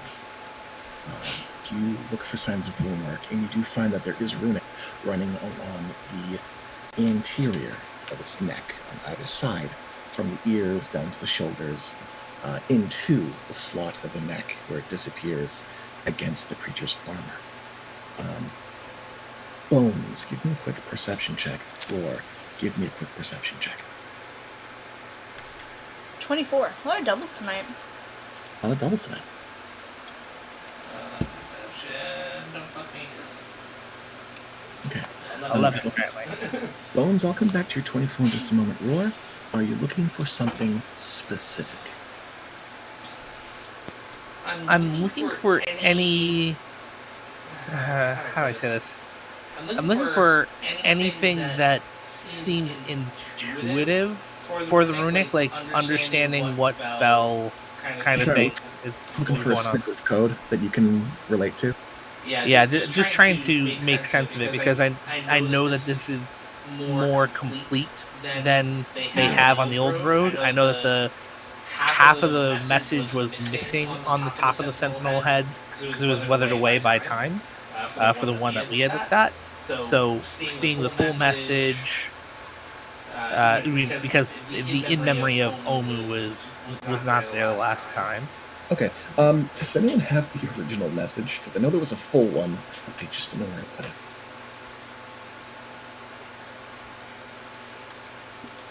Nope. Not in my notes. No, it's I had lost the file with that specific note. I remember that's why I was referencing the 1,000 strong, because I remembered that it mentioned Sentinel and 1,000 strong, but it was when I got the information copied off and someone read it, it was still incomplete because there was weathering that removed some of the runes. Give me 1 second. I'm gonna check my doc.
Okay, just had to quickly fabricate something to the letter of what it was. Sorry, guys. So as you look it over, you do find that the inscription reads, "Here lie the sentinels, 1,000 strong. May they stand as a reminder of the horrors of Olu." In Draconic.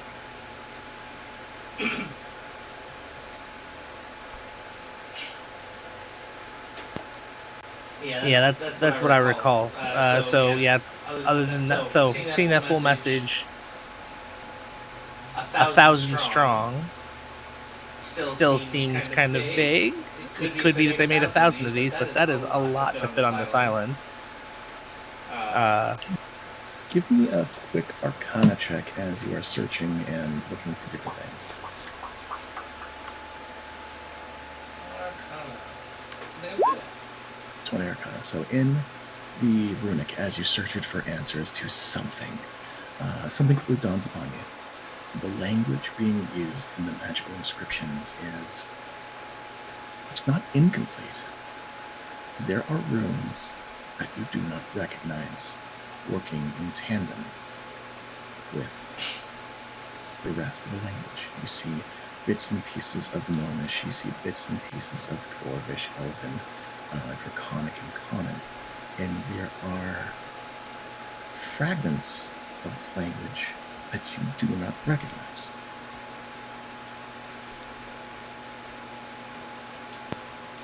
So not Celestial, Infernal, Sylvan. Not Celestial, Infernal, or Sylvan.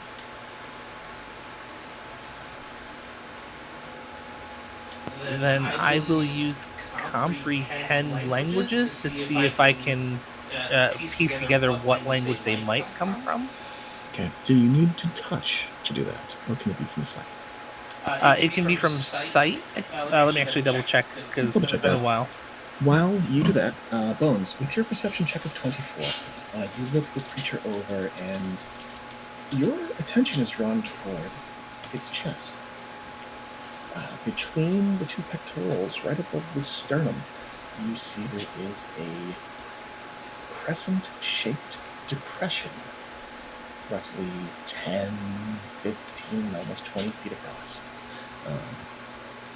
If you didn't know better, you'd swear it was a landing. Looking above, you see where these crisscrossing spires meet. One of them does appear to be in contact with the sentinel, keeping it pinned, for lack of a better term.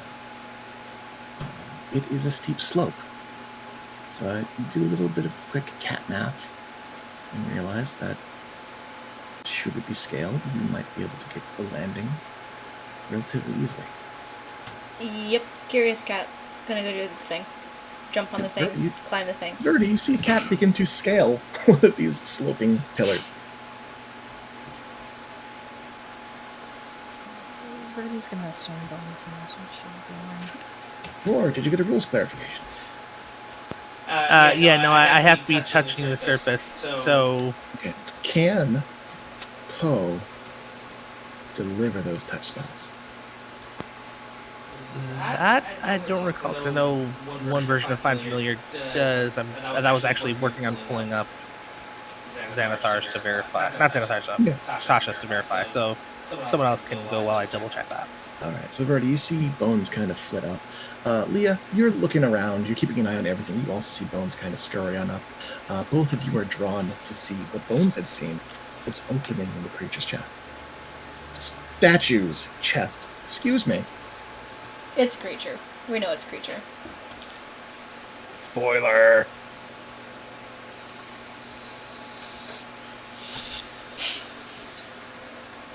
Leah just gets the thought, well, here we go again. Cat gonna cat. We're on an adventure. Adventure.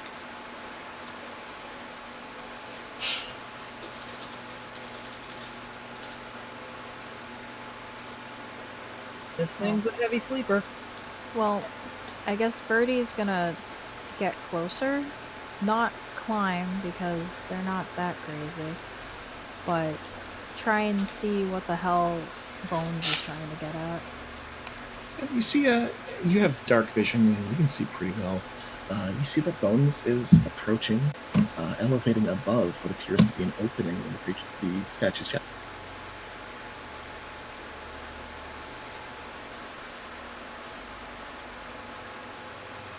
But is there something in there? I think so. You're not gonna go in, are you? I'm going to inspect it very closely.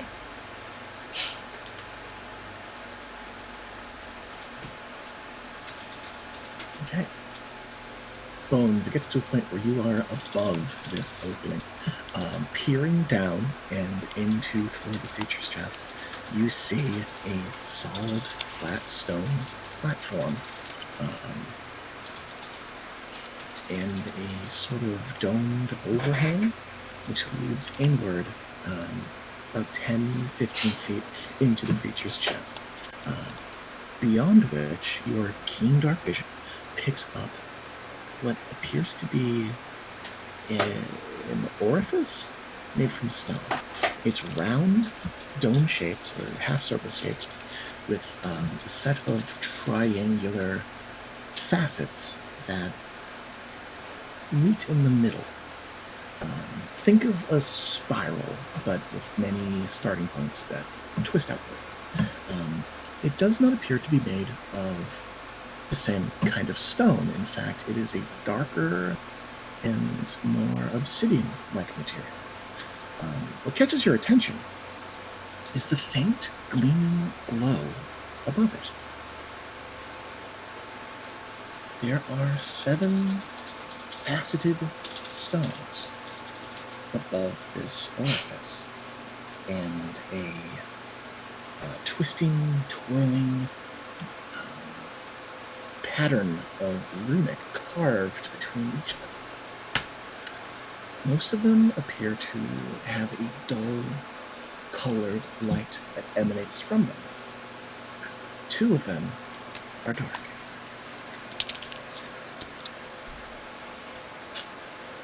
And I'd have to go like in the coal to get like a good like rubbing of the runic or a good copy of the runic. Okay, yeah, I'm going in the hole. You would have to.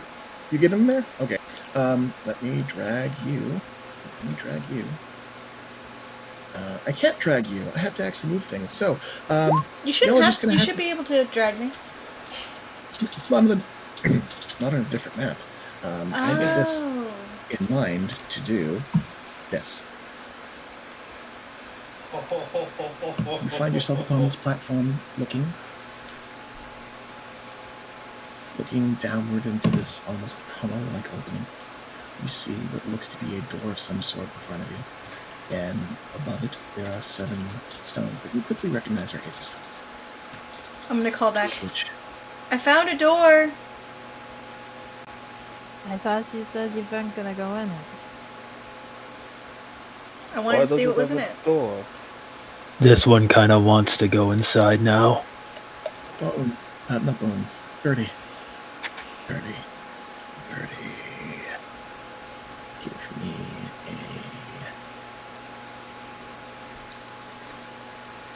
Give me just an insight check.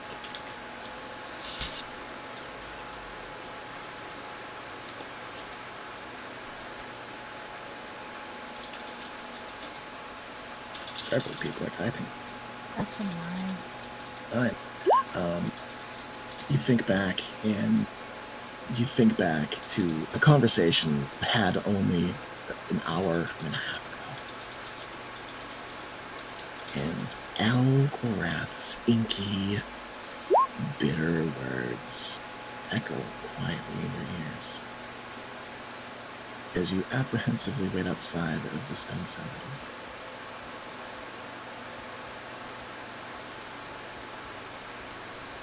Is the DM goading the tiefling to not be a coward? No, the demon is. Well, you, by proxy, are the demon, so... By proxy. Also, Roar, your friend is very quiet.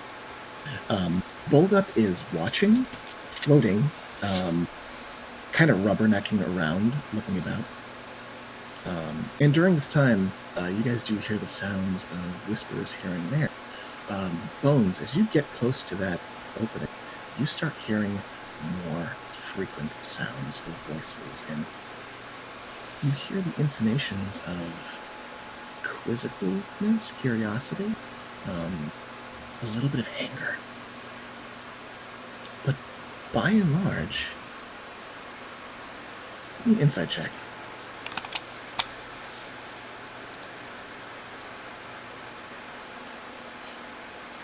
That feels wholly appropriate. You can't suss out what these voices think of you. Just that there are more of them now. DM ruling, find familiar does suggest that spells with a range of touch can be delivered through the familiar, but there is ambiguity to comprehend languages. Roar, if you want to smash your bird up against the runic, I will let the bird read the runic. I may change this in the future if my BBEG is keeping words away from you, but for now, sure. Yeah, it would just be... Does comprehend languages let you know what the language is? No, it just allows me to understand it. So, like, I might pick out pieces of wording, like what the word is saying, but it doesn't... Sorry, I hit the wrong button again. It doesn't specify that I know what language it is. It just notes that I can interpret what it's saying. Sure. So yeah, you can have your familiar touch it. They would have to land. Yep, that's what Poe will do. Because the surface is the head, for the most part, going down to the neck. I'll have him land on the piece of a piece of the ear, so he can continue looking while being in contact. There are these huge earrings that are like in the stone sentinel's ears, and he just kind of lands on top of it like a parakeet in the cave, and kind of pecks at the surface, reaches out and rubs his face against the surface, reaches out and touches a talon to the surface, and you pick up what you would expect. It's Dwarven for if magic, yes, then function, why. But the runes that you're looking for,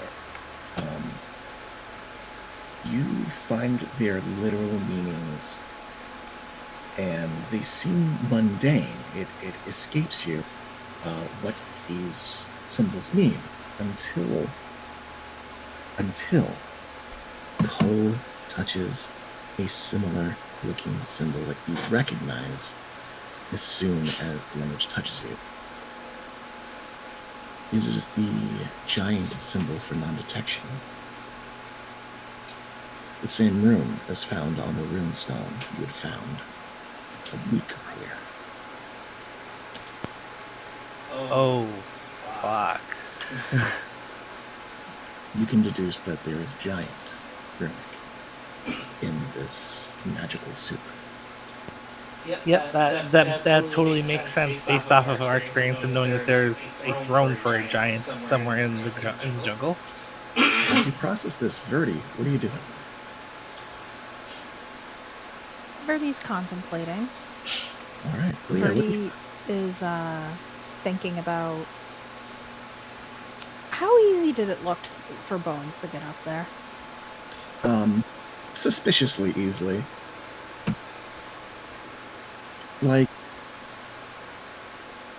I don't know if Verdi compares himself to Bones much. But you're about as limber, maybe a little less limber, but it's a slope. You've done slopes. You know how to move. It's not a sheer climb. You imagine that, sizing up Roar, he'd be able to get up here with a little bit of difficulty. There's a bit of a hop to make. Are these ones going to climb? No, This one can help. Biff is going to climb if for no other reason than to keep Bones safe. This one will help. And I transform into a giant spider. Yes.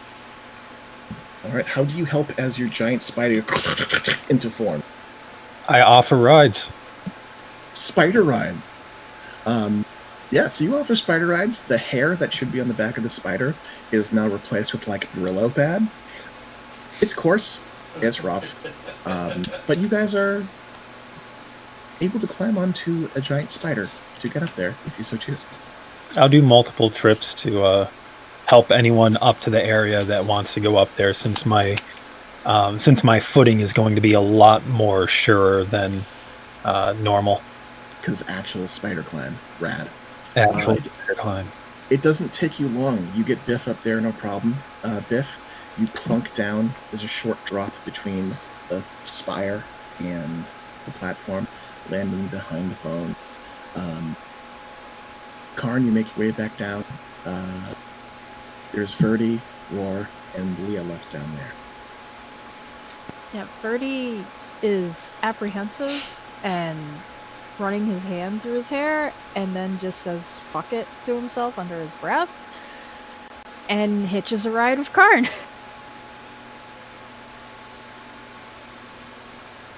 There's an almost bounce to my gait as I carry my friends up who want to go investigate. All right, you get Verdi up there, no problem. Verdi, you land with a kind of a squat. Natasha lands, pouncing onto the ground below. She stays close to you, careful, and looks around very warily. Her ears flick occasionally as she cannot find the source of these voices, but hears them nonetheless. Leah and Roar, are you two hanging back? I'm not. I was just finishing up my reading. Everyone's moving. I'm like, oh wait. I'm going to go up there more civilized.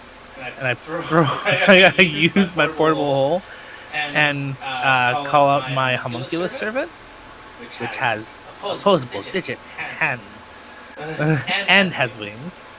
And I give it the instructions to just lift the hole and fly it up into the opening and just sprawl it out once I'm in, after I've gone inside. And I will look over at Leah. Do you want to come? Scrambling up there on my own, so might as well. Then I usher Shiver Leah indignantly from nearby. This would have been right when you were out over the top before you came down again. Yeah. I chitter indignantly from far away. You pull Leah into the bag of holding. You pull Bulk up in with you. I don't know if that spell will persist after you leave this realm. And eventually, the rest of you arrive in this dome-like hallway. Leah and Roar, as you guys emerge, you immediately recognize the same thing that Bones had found. Bones, by now, I assume you've gone to take a rubbing. Check for traps first, but yes. All right, give me a perception check for traps. It's perception, not investigation, right? Sure. You make your perception check, and you move ahead. You find no pitfall. You find no pressure plate traps that you would expect with the stone surface below. That doesn't check out. You look for tripwires. You don't see them. You look at the door frame and you see the runic. And although you cannot read it, you have spent enough time with Reginald to know to look for some very basic traps. You do not perceive this as a trap. If anything, it reminds you of the runic on the inside of the doorway of the House of Man and Crocodile, a lock mechanism of some kind. Its purpose, you're not certain.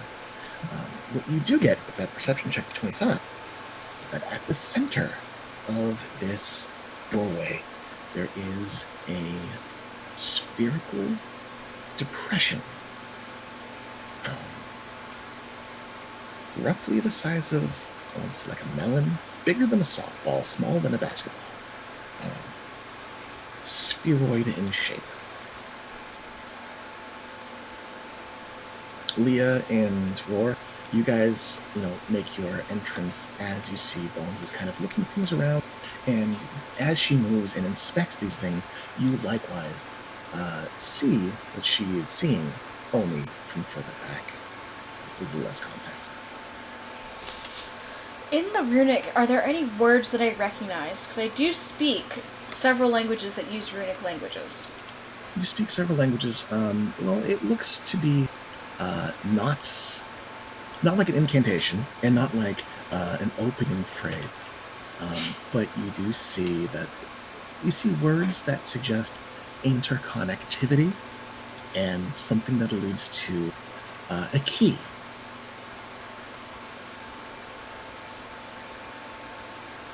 In fact, I'll give you this in what do you have? Dwarven, Elven, Gnomish?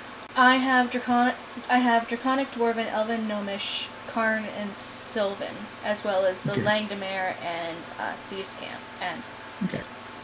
So there's no Karn and there's no Langdomere, Sylvan, but you do see Draconic, Common, Elven, Gnomish, Dwarven, and pigeoned together, where you see it references a key. You managed to suss out, with a little bit of intuition and a little bit of, I know shitloads of languages, that it is not referencing a key, but the key of your choosing, suggesting that there's more than one way to open the lock.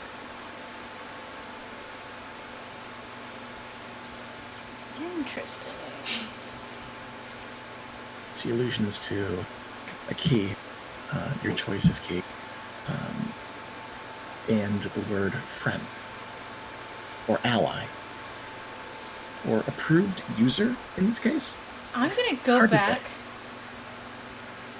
And Biff is up here, yeah? Beef. Biff is up here. Biff, I think everyone's almost up here. I want to test something really quick, and I'm gonna hold his hand as I pull him through towards the door, because I want to see if hand holding is the key.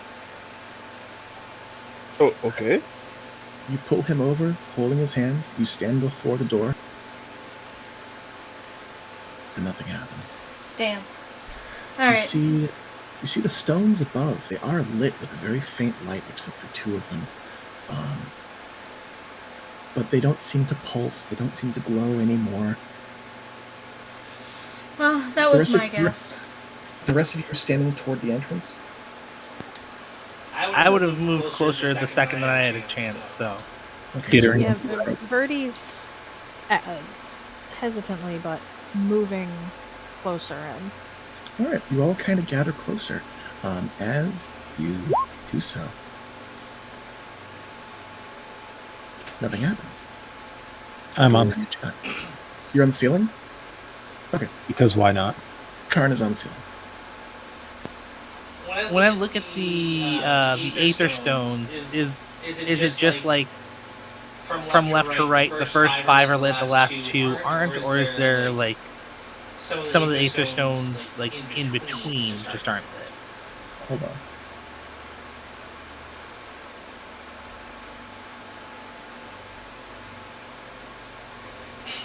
Those 2 are dark. Okay. Can I do an Arcana check to determine to suss out whether that's just Age of Aetherstone and Loss of Magic, or a some sort of trigger that's absorbing their energy Sure, to sure. keep them lighting. Go ahead and roll an Arcana check. Piggybacks. 18 Arcana. So you look it over, and you look through and go over, pouring, in fact, over the details, over the numbers, over the words, the statements, the arguments, and the variables. You determine with your check of 18 that these stones may not be necessary to open the door. The fact that they are broken is unfortunate, but they are definitely broken from some kind of impact, perhaps stress from the frame itself. You see that the Guardian, the Sentinel, is under a lot of pressure. It's half buried. It's been smashed into the wall by these pillars. Any of those could have damaged them, especially over time. Yes. As you look over the same text that Bones was looking over, with a little bit more insight into the language and how it works, and the fact that these are lit, you're fairly certain that there is power, quote unquote, to the door. That it is active. It is weak, but it is active. It refers to a key, refers to a slot. A spherical depression is in the center of the door, and you are led to believe, through that check of 18, that something must be placed there to open. Something belonging to a friend.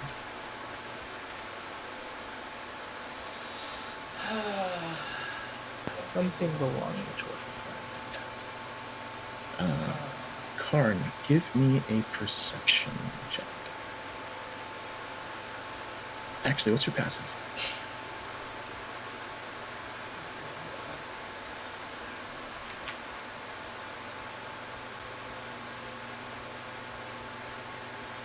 Michulas? Michelle? Hello? I think Mitch has disappeared. Sorry, I stepped away to refill my water and just came back. All right. What's Karn's passive? 2? 22? Yep. Okay. Roar, as you're studying Karn, you feel a tingling sensation in your abdomen. Spidey senses tingling.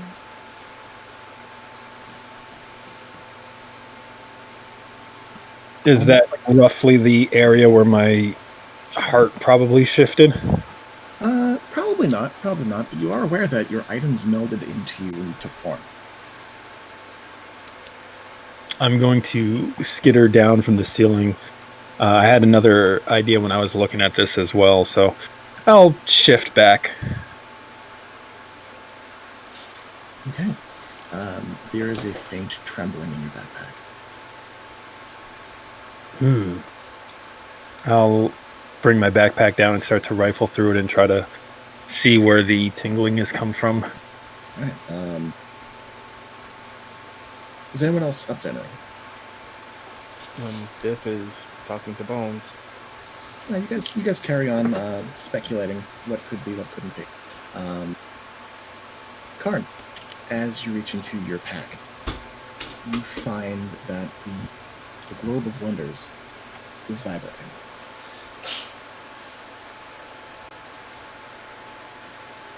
And that thoroughly surprises me, so I'm going to bring that out and set it down and stare at it in confusion. When you place it on the ground, it like on the floor, making an audible like clinkety clacketing noise as it is physically trembling.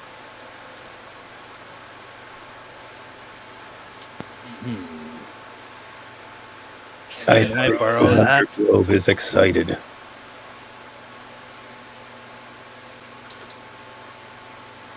Roar, you asked to borrow it?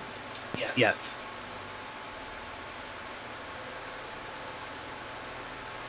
I'll stare at it and nod and hold it out to Roar. I'll walk over, take it, and walk back to the door. Is the circular depression big enough for the globe? It appears to be.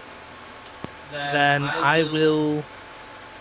I'll before putting it in, I'll say. I was going to have Bones take off the item I made for her, but I think this might do. And I'll push it into the depression. That seems like a bad idea. As you slide it into the depression, you give it a firm push and it pops into place. You see the framework of the globe detach from it, leaving only the glass sphere as the filigree, the bronze, kind of clatters to the ground beside it.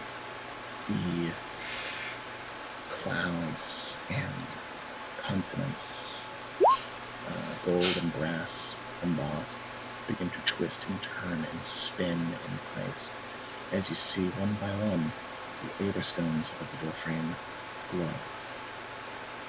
Brighter, brighter still.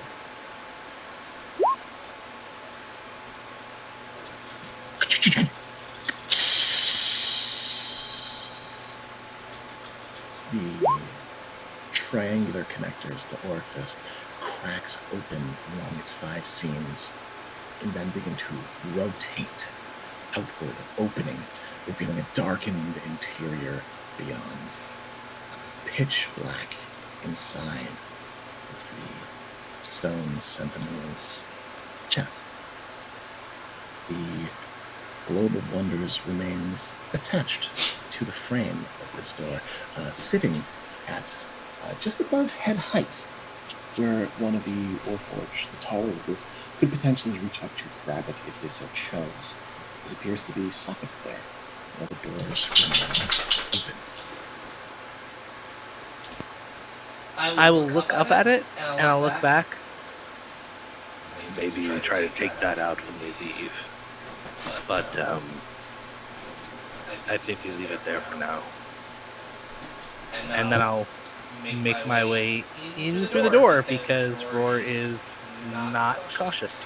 Yeah, Verdi opens his mouth and then slowly closes it as Roar walks inside, like, never mind. Roar is a man of science and stakes forward into utter darkness.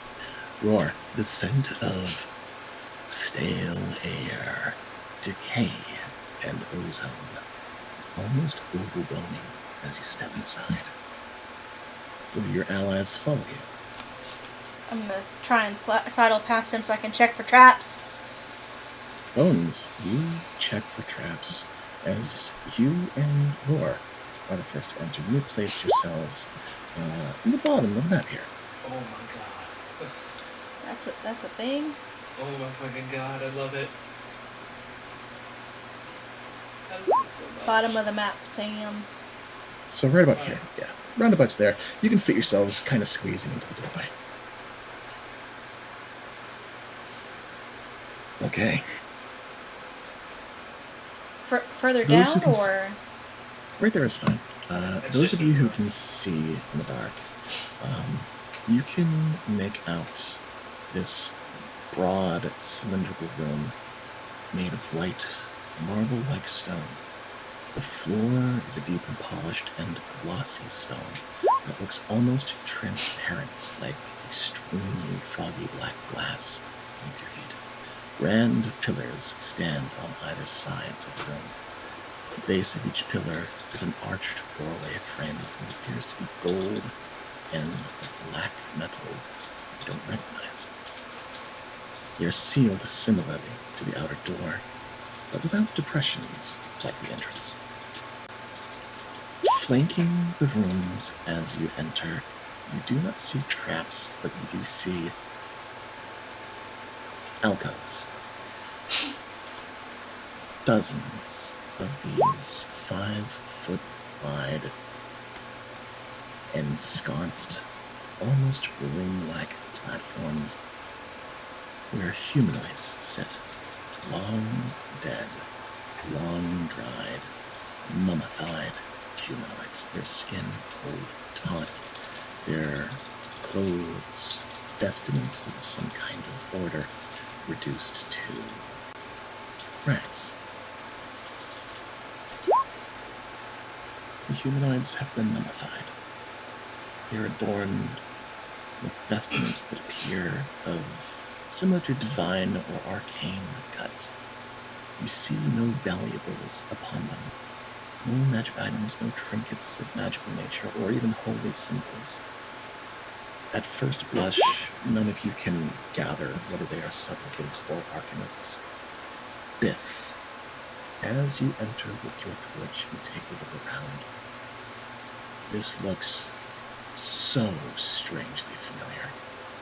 The posture of these beings, positioned cross-legged, lotus form, striking different poses of rest and meditation, reminds you immediately of Broken Earth, the Arbiter's Order. You think they might be monks, or were. As you begin to enter one by one, Bones and Roar, you are the first to see a throne-like structure in the back of the room. Behind it is a massive slate of what appears to be black glass. A figure sits upon this gold and silver framed throne, covered with runes and various seemingly magical accoutrements. This form is desiccated. It's a humanoid that at one point had worn, once upon a time, deep blue robes. Its leathery skin on its exposed hands is stretched thin over ancient bones. The leathery skin is pale, and it wears many rings on its fingers and bracelets. Its head is obscured by silvery hair that hangs over its face, the skin of which is intact, but a cursory glance reveals its lips are pulled tight and cracked, exposing its teeth. Its nose is dry and pulled upward in an almost skeletal appearance. Half obscured by the silvery hair is a circlet of mithril and silver, and its sunken eyes are dark and empty. What had once been pointed ears are dried and leathery, like raisins on the sides of its head. Spiders appear to have made a home in both the corpse and the area, as cobwebs cling to not only its form, but the ground and pillars nearby. You find yourselves within the stone sentinel. Where's Olga? Good question. He would be right behind. I would have been. I keep moving him along with us. He's a balloon. He's a frog balloon that Rur has. Ballooned up. In In about 2 minutes, it's going to that spell is going to end, and then we get to see what happens. Bulgup appears to be closing his eyes with his hands. I don't like this. I don't like this. I'll move forward, like awestruck. They must have met literally 1,000 strong. It was run by people. Everything about the Sentinels is unique. Shared language between all of the peoples of Tikal. Giant, elvish, dwarvish, common. So many working for one purpose. I look over to Bulgup. All these people must have had a unique, positive alignment. No wonder Algarath can't stand to be here. He's no fun to them. He is very upset about all of this. It checks out. They look to be of some kind of religious order, I think.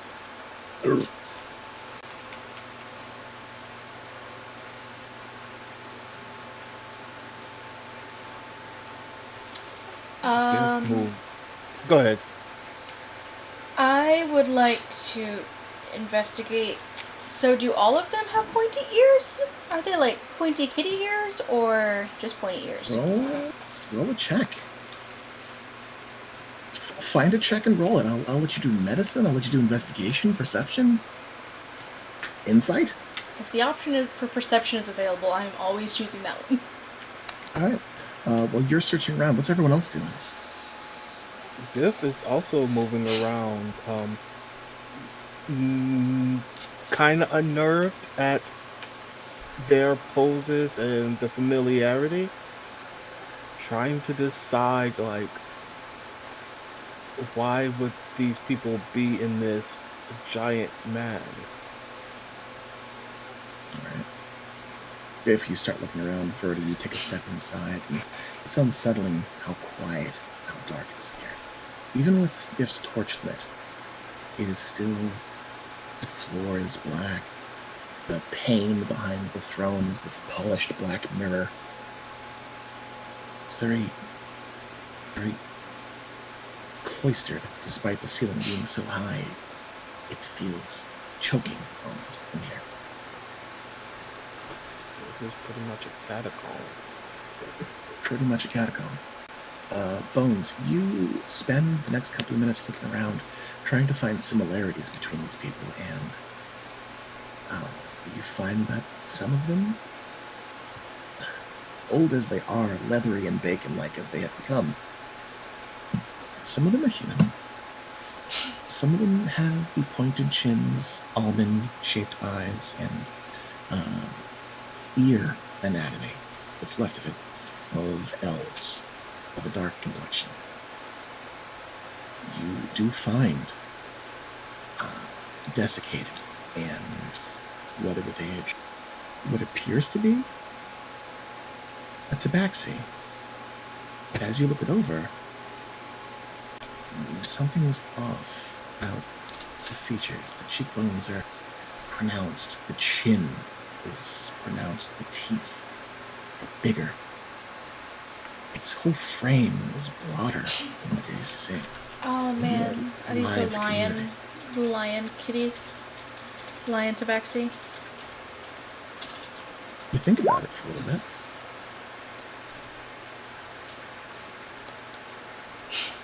It's possible.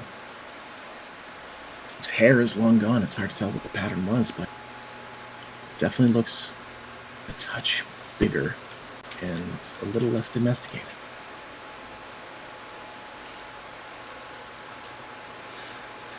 There is but one among this group who share that appearance.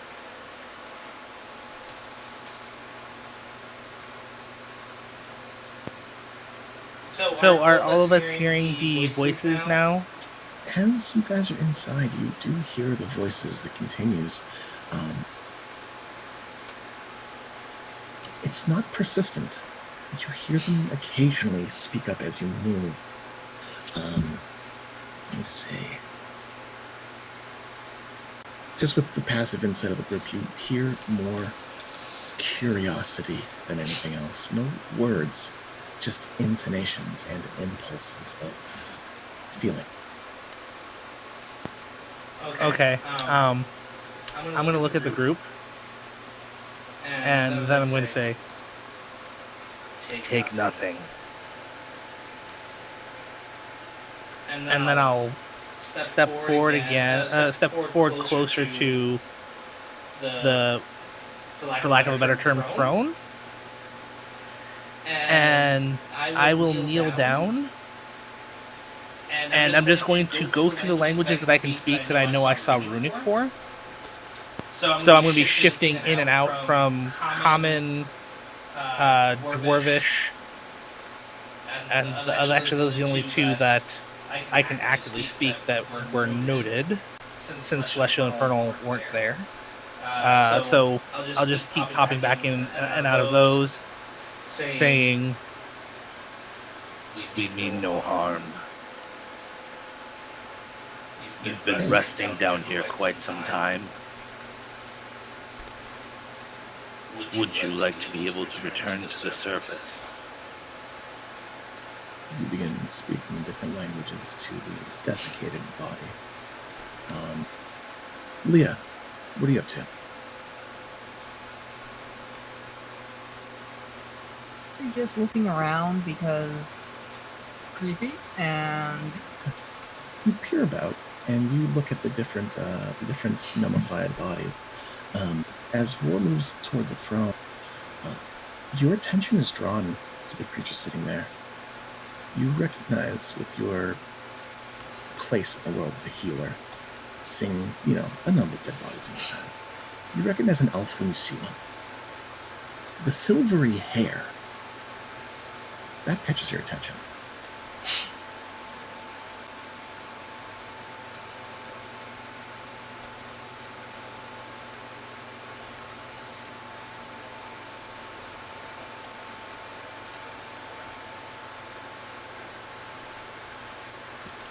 Bones, what are you up to?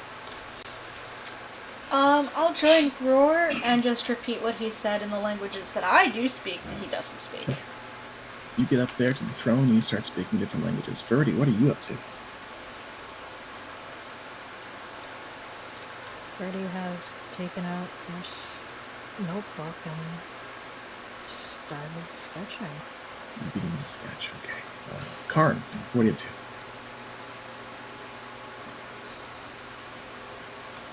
I'm hanging back a little, looking around the area. Nothing in here jumps out at me as something that specifically catches my attention beyond the just sheer wonder of it. Although I do notice that in the corner there are what looks to be doors, it seems like. There do appear to be doors extending into these tall pillars that reach up into the darkness beyond. I'm curious about those, but I'm also lingering near Bulgup since he seems very put out, and I don't want to leave him behind anywhere. Bulgup's got his back to the wall. He's kind of just eyeing things quietly. Biff, you move back toward the back of the room. You see a number of pedestals before or flanking the throne. They are lined with what appear to be gold and silver, platinum, and a black metal that you don't recognize. You, at first glance, cannot seem to understand the meaning or purpose of these well-kept pedestals, but they are untouched by dust or spiderwebs. Biff is gonna hold out his hand, and he usually needs meditation for this, but he's gonna try to see if he can feel any power or key or sense anything from these inornately clean and ornate pedestals. Give me an Arcana check.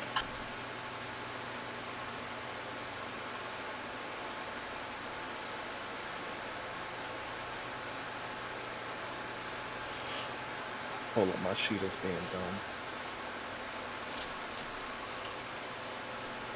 That is an 11. 11 Arcana. Well, on the plus side, you've been adventuring long enough to know what an item is potentially magical. You sense that there's some kind of magic to it, but you cannot define its purpose.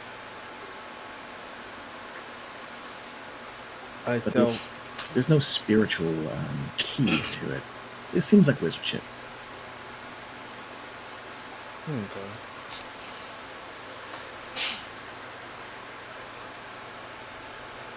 So this is all kind of happening simultaneously. Or as you get to Dwarven in your spiel, convincing this creature that you need no climb. Bones, you're right next to the thing? I am. Alright, I'm just going to move you so you're closer. You speak an Elven to it.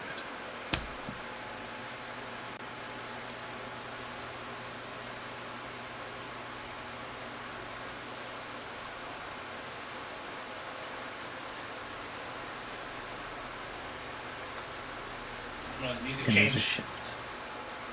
You see with your keen eyes and careful ears, the spider webs shift ever so slightly, the dust move ever so faintly. The body stirs. Roar hasn't quite noticed, but you are starting to see movement in this form. Not only in the extremities of the body, but the skin upon the sides of its face cracks slightly, begins to float in place, piece by piece, like dust in still air. Roar, you notice, after Bones does, that this creature is starting to move, starting to rouse. Its long, nailed, bony fingers grip the throne as its hunched forward head tilts and shifts. Those empty black sockets of eyes flare up with very faint milky white glow as the creature looks upward. First to Bones. Its brows are furrowed, silvery white eyebrows, frayed from age and years of disuse. And then it shifts to see Roar. Bones, you've been watching it and paying careful attention. You see its lips peel back, not in anger, but surprise, shock, and horror. The white light in its eyes crackle, and with preternatural speed, this corpse reaches out toward Roar. I'm going to yell stop in Elven. We'll see if it listens to me. See if it listens. Roar, I need you to make a Constitution saving throw. One time.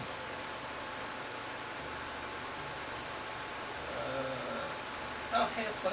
As you call out toward it, Bones, the creature utters, "A warden! Guard yourself, child!" As Roar, you feel your body walk up. I understood that since I still have comprehend languages up because it's up for an hour. I'm locked up. Can I still speak? Yeah, why not? I will say in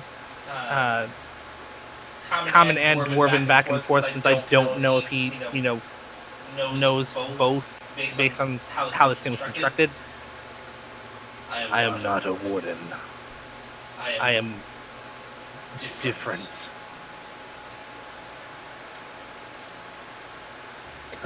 It looks confusedly at you, Bones, as you had attempted to stop it, and it seems the act of doing so has prevented it from taking perhaps a more drastic measure. It looks uncertain. The creature looks back between the two of you, and Bones and Roar, you can see, bit by bit, its skin is filling in. Its ears are starting to, in pieces, meld itself back together from the dust and the detritus around it. Taking form. He is my ally. It is of note I am kneeling too, so I'm not as threatening as I might be otherwise. And I'm sticking with Elvish because that works.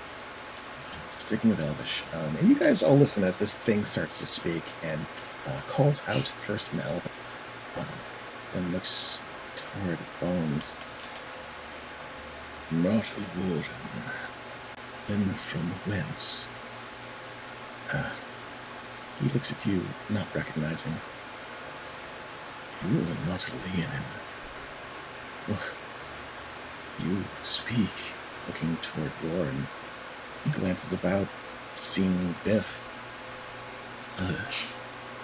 Child of Tikal. Faithkeeper, explain what is going on here, please. Is he looking to Bones? Oh, no, to Looking Biff. toward Biff. Quick question: Do I recognize the dialect or any of the little like regional?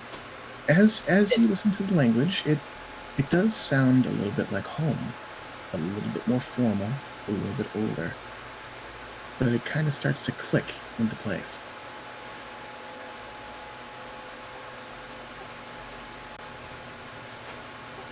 Biff moves forward carefully.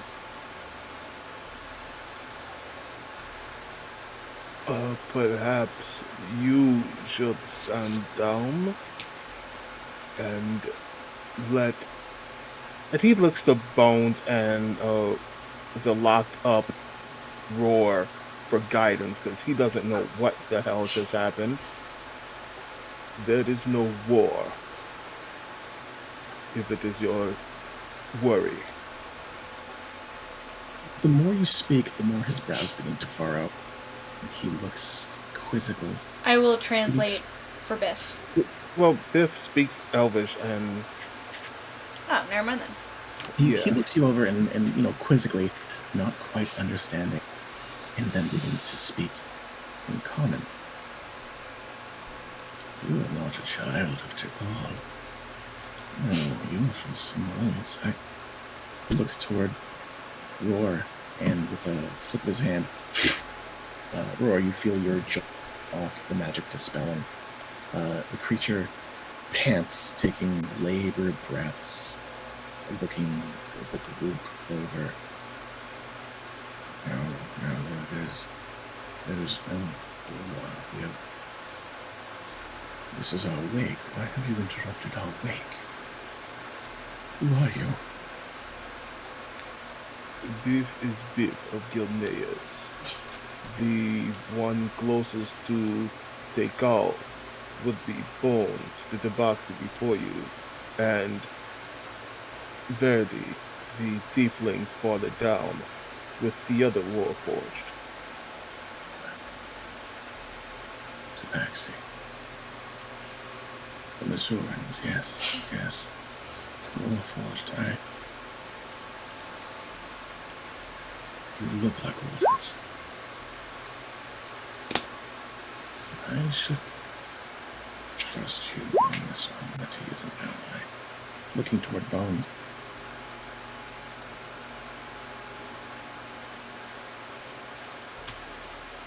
I appreciate it. We are explorers who study ancient things. Ancient things. Aye. He looks the room over. And Bones, you see as his face begins to fall as he studies the alcoves, the many mummified forms. And you recognize immediately the anguish in his eyes. Oh, no. Ancient, no. He begins to stand and his body is wobbly. And he turns to tweet her wrists and turns and points his palm at the black mirror behind him.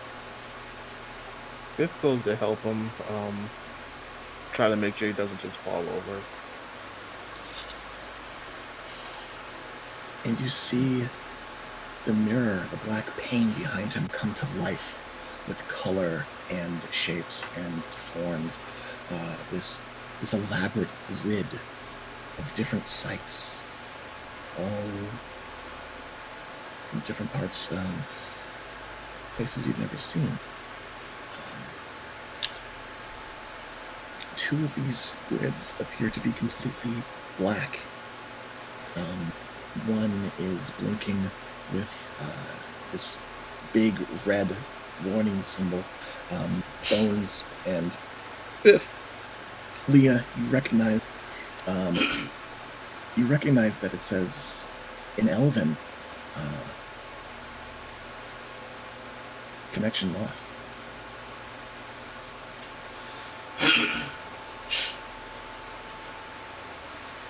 As you go to help him, Biff, he leans on you and looks you over, and as time goes on, his features continue to fill in. looking more and more elven and less like a corpse. Who are you?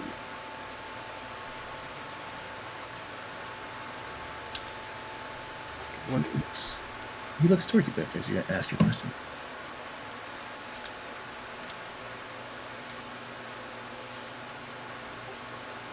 And these others? Who are they? He frowns deeply. I am called Adamo, and was one of the 7 masters of magic. We are awake. We were waking Utao, waiting for him to return and telephone. He may, whenever he may.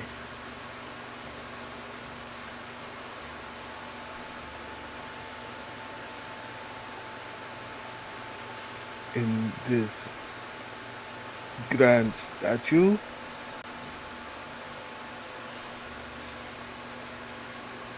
He frowns. Oh, no, the name. This is no mere statue. This is a sentinel. This ancient construct of magic. We faith keepers reside within it. There. He gestures out toward the many mummified corpses. Their collective will. Their sacrifice as watchers, eternal keepers. Their will should guide its hands. Oh, but years of disuse. How long we have stayed here, we've grown broken. The will is... Their will is grown discoordinate. Oh, he touches his brow and he goes to sit back down, a wave of weakness overtaking him as he sits there, seeming to grapple with the entirety of the situation. Bones is gonna pull out her journal and just start, like, rapid fire, just writing down, like she's in an interrogation, everything he says. What age of man are you from? Age of man, What kings were alive? What lands do you know? You know Tekal.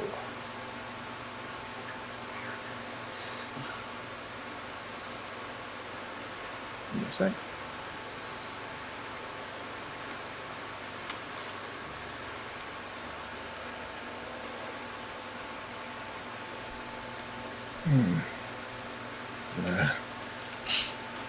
This was... that is a loaded question, Elaine.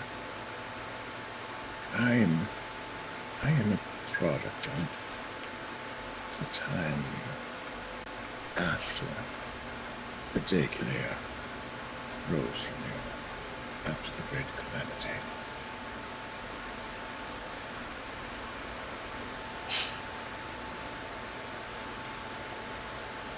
Long after your move, you sit here in this place.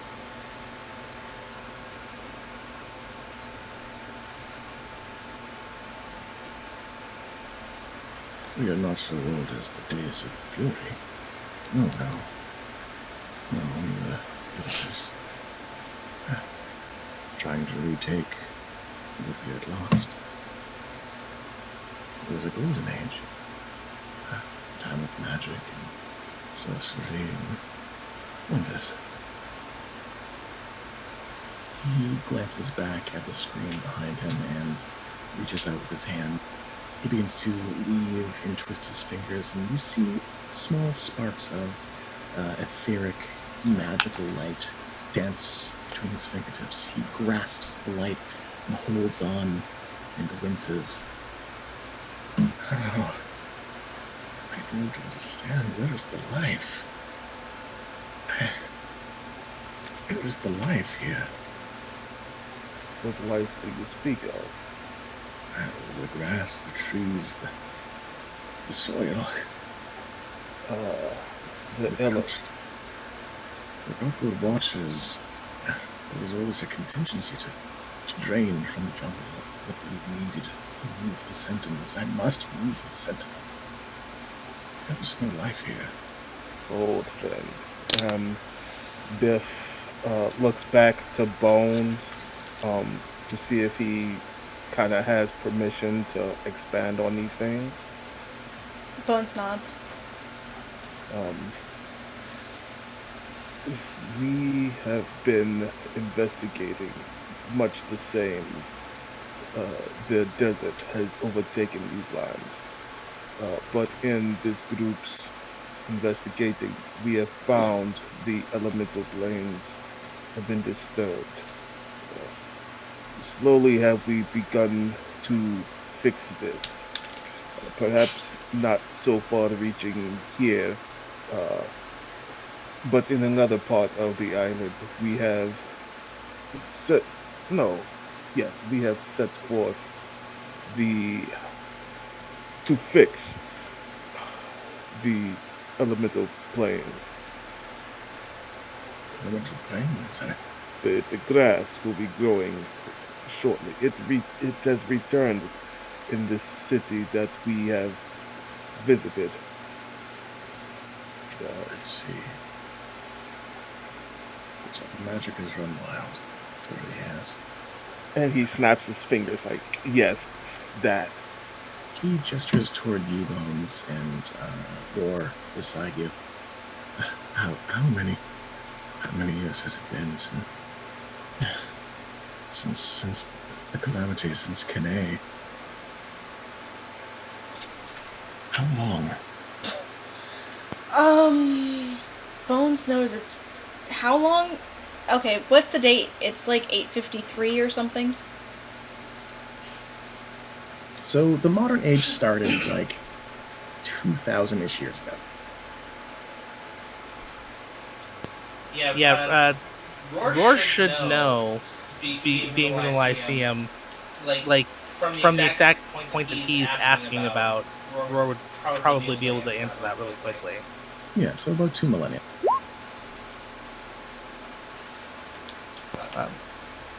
Unless, am I off the mark, DM? Other DM. Other DM? No, it's about 2 and change. I'm double checking the year right now. Okay. You mentioned it's been about 2 millennia, and you see Adan who sink in his seat, eyes widening. 2 millennia. I point to the black mirror behind him. Does this, earlier there was black spots and flashing light. Was that a map of the island or just of certain areas? The other sentinels, I can reach out to them, but they are unseen by my eyes. One is active, does not respond. This is impossible. Two others are destroyed.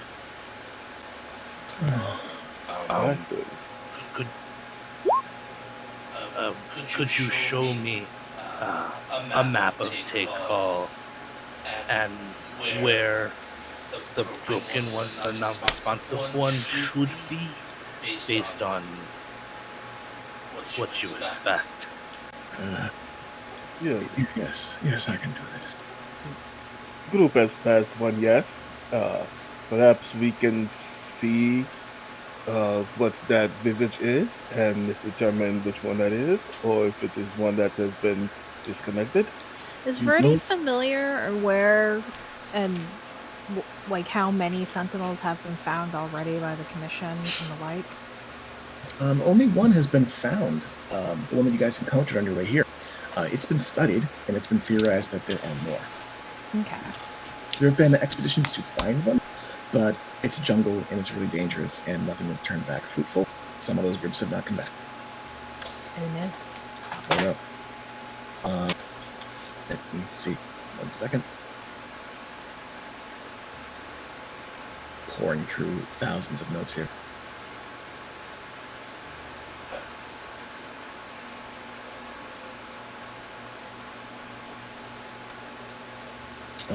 At the mention of having found them, Biff, he turns toward you and lifts a hand. You have encountered them. You know where one rests. It was still as this one was when we approached it. But Biff would know the location, knows the area around it. With that, Adonhu throws his hand back toward the screen, and all of these squares containing images pop together into one giant map of Tikal. It's old looking. It's like sepia colored. But Bones has never seen a computer before, so she's pretty excited. Yeah, it's essentially a magical computer.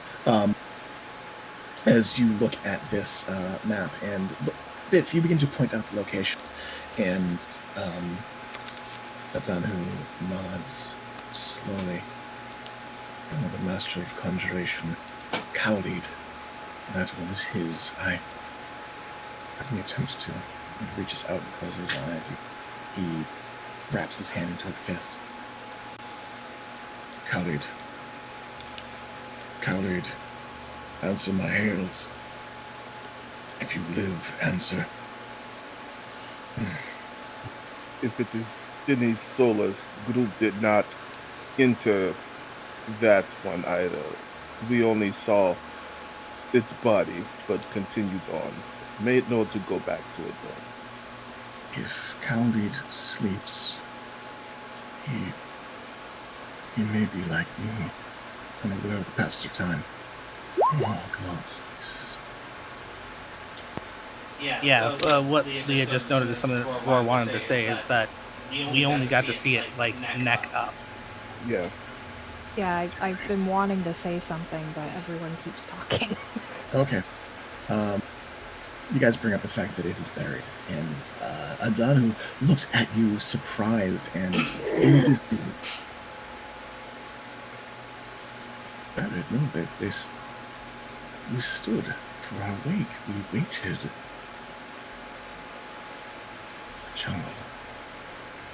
The jungle must have reclaimed Khalid.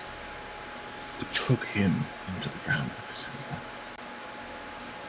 Yes, it makes sense. Just angry, hungry.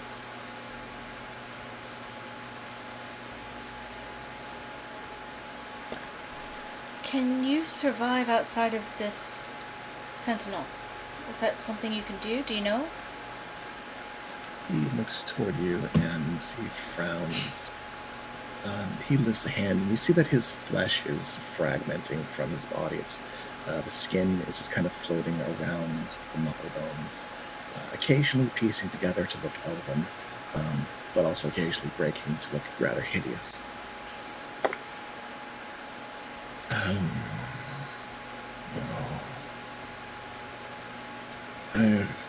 We have embraced the way of undeath. Taken the sacrifice of the Bale Morn. We may live forever, but it is limited. The Watcher is with me. He gestures out toward the mummified bodies. My collective will continues to sustain me. And I sustain them in the form they've taken. It was never supposed to be this long. I don't know if we ever can, John. Is this machine operational? In its current state, he shakes his head slowly. It was damaged. Must have fallen into the earth as we slept. There was no life for us to pull from. Gilnean, you said the life is returning to this desert at perhaps a time. Perhaps when the jungle returns, we can pull from it some small modicum of life and repair ourselves. Repair the sentinel. Yes, but what would you do with that new life? Continue our wake. Ood Tao is still out there, stricken by the magic which put him down. All creatures rise over time. For him to become part of that army to join the legions of undeath which spell disaster.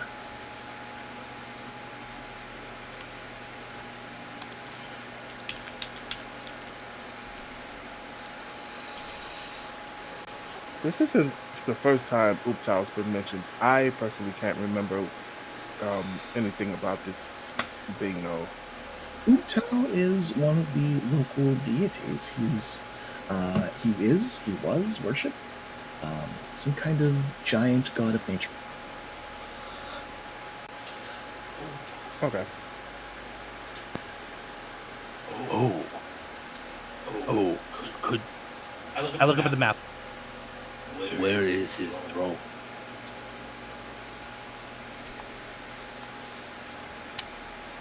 The throne of Ood Tao, right?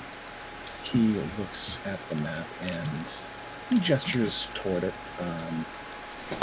But in the heart of the jungle, south of the Eldani Basin, where you know to be an area of undeath, he points and a small circle appears, revealing the approximate location. Who has the map? Verdi takes out his map. You begin sketching your notes in the map.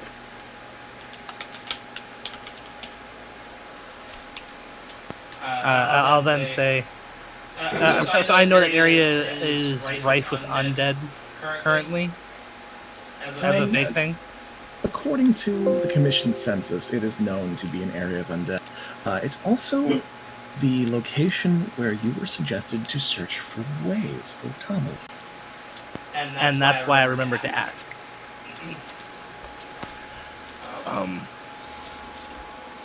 So since you're... Wait. Was your time the time of a Serarak? A Serarak. He tore it all away from us. His fell magic, his spite and his hatred. We tried to fight him. We tried to save Omo. We could not but evacuate those who we could. Make a grand exodus across the world, across the island, to escape his machinations.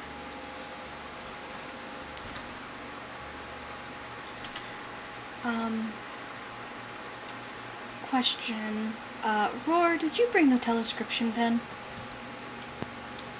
I always have the telescription pen. Great. Can I have that for a moment, please?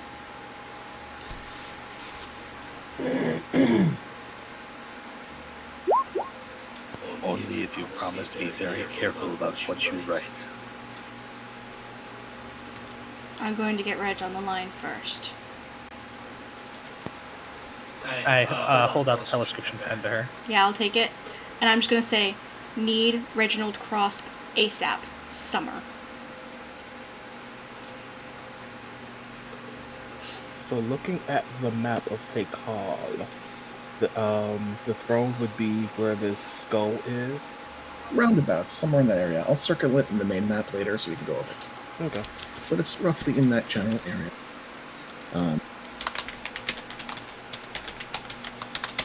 As you guys begin to write down your notes, Adano, he speaks and he waxes and... A Serarak appeared one day without warning. He laid siege to our city. He defied our defenses with his wicked magic and his undead forces. Where he came is a mystery to all of us, but he fought with such fervor, malice, and venom, to destroy the city. The wardens, they joined the fight first, and the 9, the primal spirits, they were quick to lend their aid. The 7 of us, and Walter, our 8th, we never considered him one of us, our own, but simple human. It was foolish of us. We made haste to rule war. Utah was summoned from his throne, but it was too late.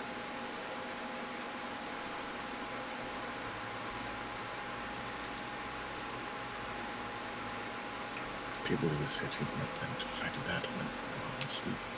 We evacuated those we could.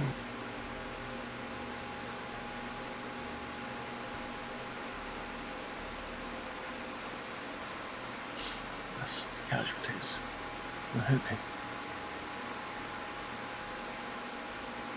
We joined the fight not as combatants, but as evacuators. The 9, even violent Wongo, fought to buy us time.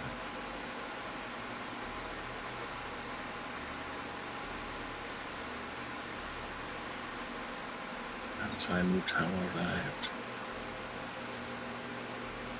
things were worse.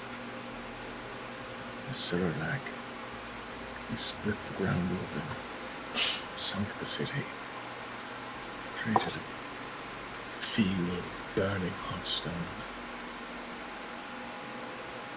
boiling rock. Fissures yawned and opened, swallowing people whole, divided our attention between the battle and protection. Utah, he braved the moat, the fiery maw. And we safeguarded the living during the fight, but the Sirarak revealed his true plan. He took the nursery. He took the nursery, and with it the wardens. Poor Walter. Brazen, foolish, brilliant Walter.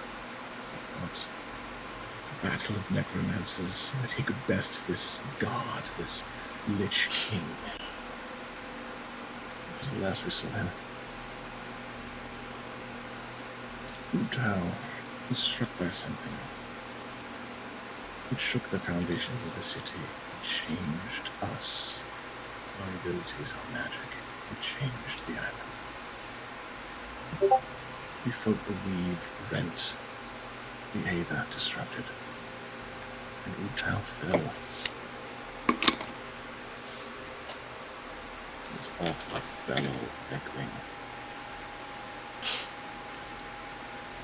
And the dead began to rise all over. We ran. We took what we could and we ran.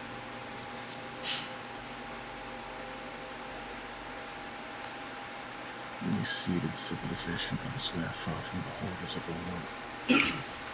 The 7 that was left of us, we assumed these sentiments.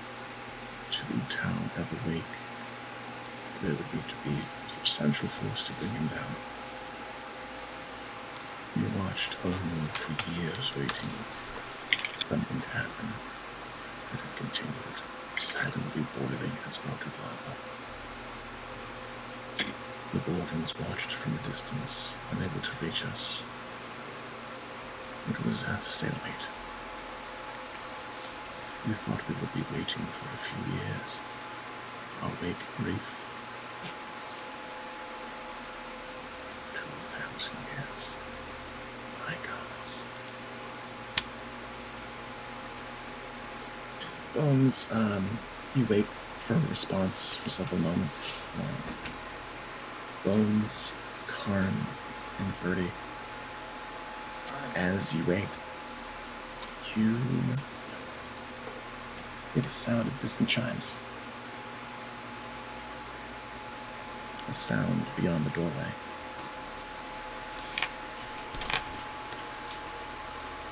Beyond the exit doorway, or The side doors. Beyond the exit doorway behind Leah.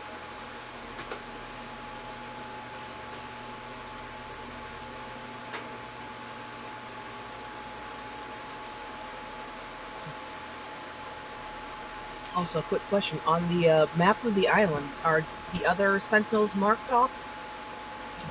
They will be. They will be. Okay. Between games. That is a thing that Leah would take note of if no Oh, one even absolutely. whether or not it gets Yeah. brought up. Assuming you guys are taking like all kinds of notes while Oh, yeah.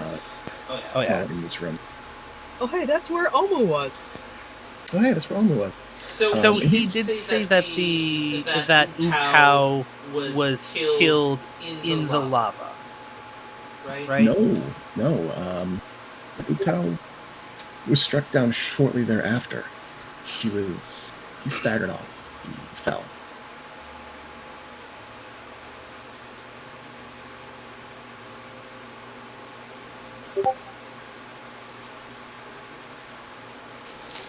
Do we bring attention to ourselves fixing these elemental anomalies? Attention, fix an anomaly, I would imagine that's something to take notice, yes. The sound of distant jingling grows closer. They can all hear this? Those with a passive perception above 15 can hear it now. Oh boy. 15 or above, or specifically above 15 or above. 15 is the DC. Okay, then I will turn to the door. What's that? You make your way to the door, you just turn toward it. I turn toward it. Because Leah's right there. I will turn to look down the hallway, and if I don't see anything, I will ask him if the jingling bells means anything to him. The gentleman on the throne. Alright, so, Leah, you turn your attention out toward the door. Your dark vision only extends so far, but close to the exit, you hear the sound of that jingling noise, a jangling, the sound of brass bells. It sounds off occasionally. As you tilt your ear up and you listen more closely, you hear the distant sound of shuffling. And you call back to Adanu, who plants his hands on the armrests of his throne and sits up, jingling. No, he's dead. He who? Withers. There's a lot of things that are dead on this island that don't stay down. Close the door. Close the door! Khan, move the globe. They say, can I reach it from here? You can hop up and grab it. Grab it with two hands, you just clasp it, you yank it down, and you pull back as the door frame closes down. As it does so, you see a tiny mote of red light toward your direction. Oh shit. It disappears from view just outside the door, but you can see the brilliant glow as the door shuts around you. There's a very distant, muffled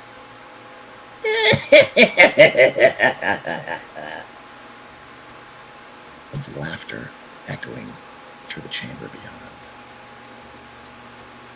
That's what we're going to call it. Bones is like, Reg, answer your phone. Reg, answer your phone. Reg. Answer your phone. Hopefully we're not in a closed circuit situation. Hopefully you're not within a closed circuit situation. We're all Thank you gonna guys die. for sticking around for game. I appreciate you guys putting through while I monologued a whole bunch. Sorry about that. I'll be transcribing those later for notes. Transcribing notes. I'll try to remember which ones I actually said, which ones I wrote down and never to actually say. Well, Bones is like journals of personal interview with so-and-so, personal interview with so-and-so, so this will get added. All right. We'll probably remember to ask next time if I remembered any of the terms like the seven masters of magic, if that was a thing that's anywhere on the mainland, especially given the age that we're harking back to. Yes, mythology might be a thing. You guys do have a few precious minutes to talk amongst yourselves.